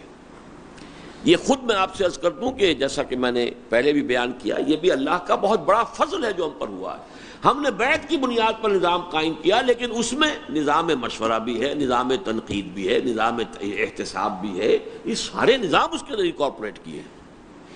پھر یہ کہ ایک رفیق کے کیا فرائض ہیں، ایک نقیب کے کیا فرائض ہیں، ایک امیر کے کیا فرائض ہیں، اگر ہمیں ان کا پورا شعور نہ، اس کا تو استحضار رہنا چاہیے، اس لیے کہ جب آپ بیعت کرتے ہیں مجھ سے تو در حقیقت آپ اس نظام العمل کی پابندی کا عہد کر رہے ہیں۔ میرا حکم یہی تو ہے، سب سے پہلا حکم تو یہی نظام العمل ہے جو میرا آپ کے ہاتھ میں آتا ہے کہ اس کی آپ کو پابندی کرنی ہے۔ لہذا اس حوالے سے نظام العمل کا استحضار یہ بھی بہت ضروری ہے۔ اور آخری بات یہ کہ میرے لیے بھی، اپنے دوسرے رفقا کے لیے بھی، خاص طور پر اپنے امراء کے لیے جن سے آپ کا براہ راست رابطہ ہے، یا نقیب یا امیر، ان کے لیے خصوصی دعائیں۔ جو بھی کوئی آپ کو وقت ملے جس میں کہ کوئی طبیعت کے اندر انشراح ہو اور دعا پر طبیعت مائل ہو، تو اس دعا کے اندر میرا حصہ بھی آپ پر واجب ہے، اس کی ادائیگی، اور یہ کہ دوسرے رفقا جو ہے تنظیم کے، اور خاص طور پر جو آپ کے امیجیٹ جو آپ کے سپیریئرز ہیں تنظیمی اعتبار سے، کیونکہ ان کی طرف سے غل کا پیدا ہو جانا جو ہے وہ بہت قرین قیاس ہوتا ہے، اور اس غل کو دھونے والی شے یہی ہے کہ غائبانہ طور پر ان کے حق میں دعا کی جائے۔ اور وہ جو ہمارا منتخب نصاب نمبر 2 ہے، اس میں جو اسباق ہیں کہ فَإِنَّمَا عَلَيْهِ مَا حُمِّلَ وَعَلَيْكُمْ مَا حُمِّلْتُمْ، جو بھی امیر کے اوپر ذمہ داری ہے اس کا جواب دے وہ ہے، اگر کوئی کمی بیشی کرے گا اللہ کے ہاں جواب دے دے گا، اور مجھ پر اگر زیادتی کی ہے تو اس کی نیکیاں مجھے مل جائیں گی، یا میری کوئی گناہ جو ہے اس کے کھاتے میں پڑ جائیں گے، تو I stand to lose nothing, گھاٹے کا سودا ہی نہیں ہے۔ لیکن اپنی طرف سے پوری توجہ کہ میں اپنے حق، اپنے فرض کی ادائیگی میں کوتاہی نہ کروں، اس کا نتیجہ تو یہ ہوگا میری نیکیاں اسے مل جائیں گی یا اس کے گناہ میرے کھاتے میں پڑ جائیں گے۔ اپنے فرض کی ادائیگی پر جو جدید ہمارا جو یہ ہماری تہذیب ہے، اس میں حقوق کا تقاضا بہت ہے، فرائض کی ادائیگی کے اوپر وہ زور نہیں ہے۔ اس کو برعکس کیجئے کہ اس نظم جماعت کے اندر جو ہے وہ دوسروں کے حقوق کا آپ کو زیادہ پاس ہو، اپنے حقوق اگر مارے بھی جائیں تو کوئی حرج نہیں، اس کی کمپنسیشن آخرت میں اللہ تعالیٰ کر دے گا، لیکن اگر یہ کہ آپ نے کوئی کسی کی حق تلفی کر دی تو گویا کہ آپ جو ہے وہ رسک لے رہے ہیں کہ آپ کی نیکیاں جو ہے اللہ تعالیٰ ان کے کھاتے میں ڈال دے گا۔ اس حوالے سے میں عرض کر رہا ہوں، اور یہ میری آخری گزارش آپ سے ہے کہ دعا اپنے لیے کریں تو ساتھ ہی میرے لیے اور دوسرے رفقا کے لیے۔ دیکھیے اس میں ایک عکس ہے، یہ بھی کروڑ میں ایک درجہ سمجھ لیجئے۔ ہر دعا سے پہلے درود کیوں مانگتے ہیں آپ؟ درود پڑھتے ہیں، سلام بھیجتے ہیں حضور پر، کیوں؟ اس لیے کہ یہی ہماری نسبت تو اللہ سے قائم ہوئی ہے محمد رسول اللہ کے ذریعے سے۔ ان کا جو احسان ہے اس کی ادائیگی کی ایک صورت یہ ہے، اور تو ہم کیا کر سکتے ہیں؟ تو یہ جو اصل میں ہے کہ دعا کا جزو لازم ہے. دعا کرنی ہے تو پہلے حمد کرو اللہ کی، پھر درود بھیجو حضور پر، پھر جو گزارش کرنی ہے اللہ کی خدمت میں وہ اپنی ارزداشت پیش کرو. اسی طریقے سے کچھ اگر کسی ادنا درجے میں آپ کو یہ احساس ہو کہ دین کی یہ دعوت، دین کا یہ فہم کچھ اللہ نے میرے ذریعے سے آپ پر کھول دیا ہے، آپ کو راستہ دکھا دیا ہے، تو میرا ایک حق ہے آپ پر کہ اپنی دعاؤں کے اندر مجھے شامل کریں. اور پھر یہ کہ اپنی اس تحریک کے لیے سارے اپنے رفقا کے لیے دعا کریں، اور خاص طور پر جو آپ کے امیجیٹ باس ہوں تنظیمی اعتبار سے ان کے لیے دعا کریں. اقول قولی ھذا واستغفر اللہ لی ولکم ولسائر المسلمین والمسلمات.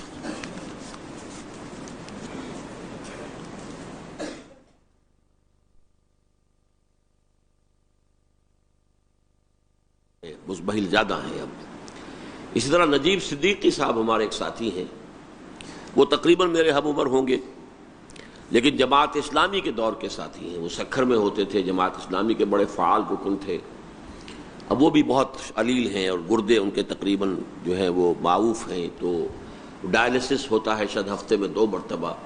ورنہ یہ کہ وہ اجتماع سے غیر حاضر رہنے والے آدمی نہیں تھے. تو خاص طور پر ان دونوں کے لیے دعا کیجیے، اور بھی جو بھی مریض ہیں. ایک اور صاحب نے کہا ہے ان کے لیے دعا کریں. اللہم اشفہم وارحمہم، اللہم اشفہم وارحمہم، اللہم اشفہم وارحمہم، اللہم یسر لہم امورہم، اللہم یسر لہم امورہم. ربنا تقبل منا انک انت السمیع العلیم وتب علینا انک انت التواب الرحیم. وصلی اللہ تعالی علی خیر خلقہ محمد وآلہ واصحابہ اجمعین برحمتک یا ارحم الراحمین.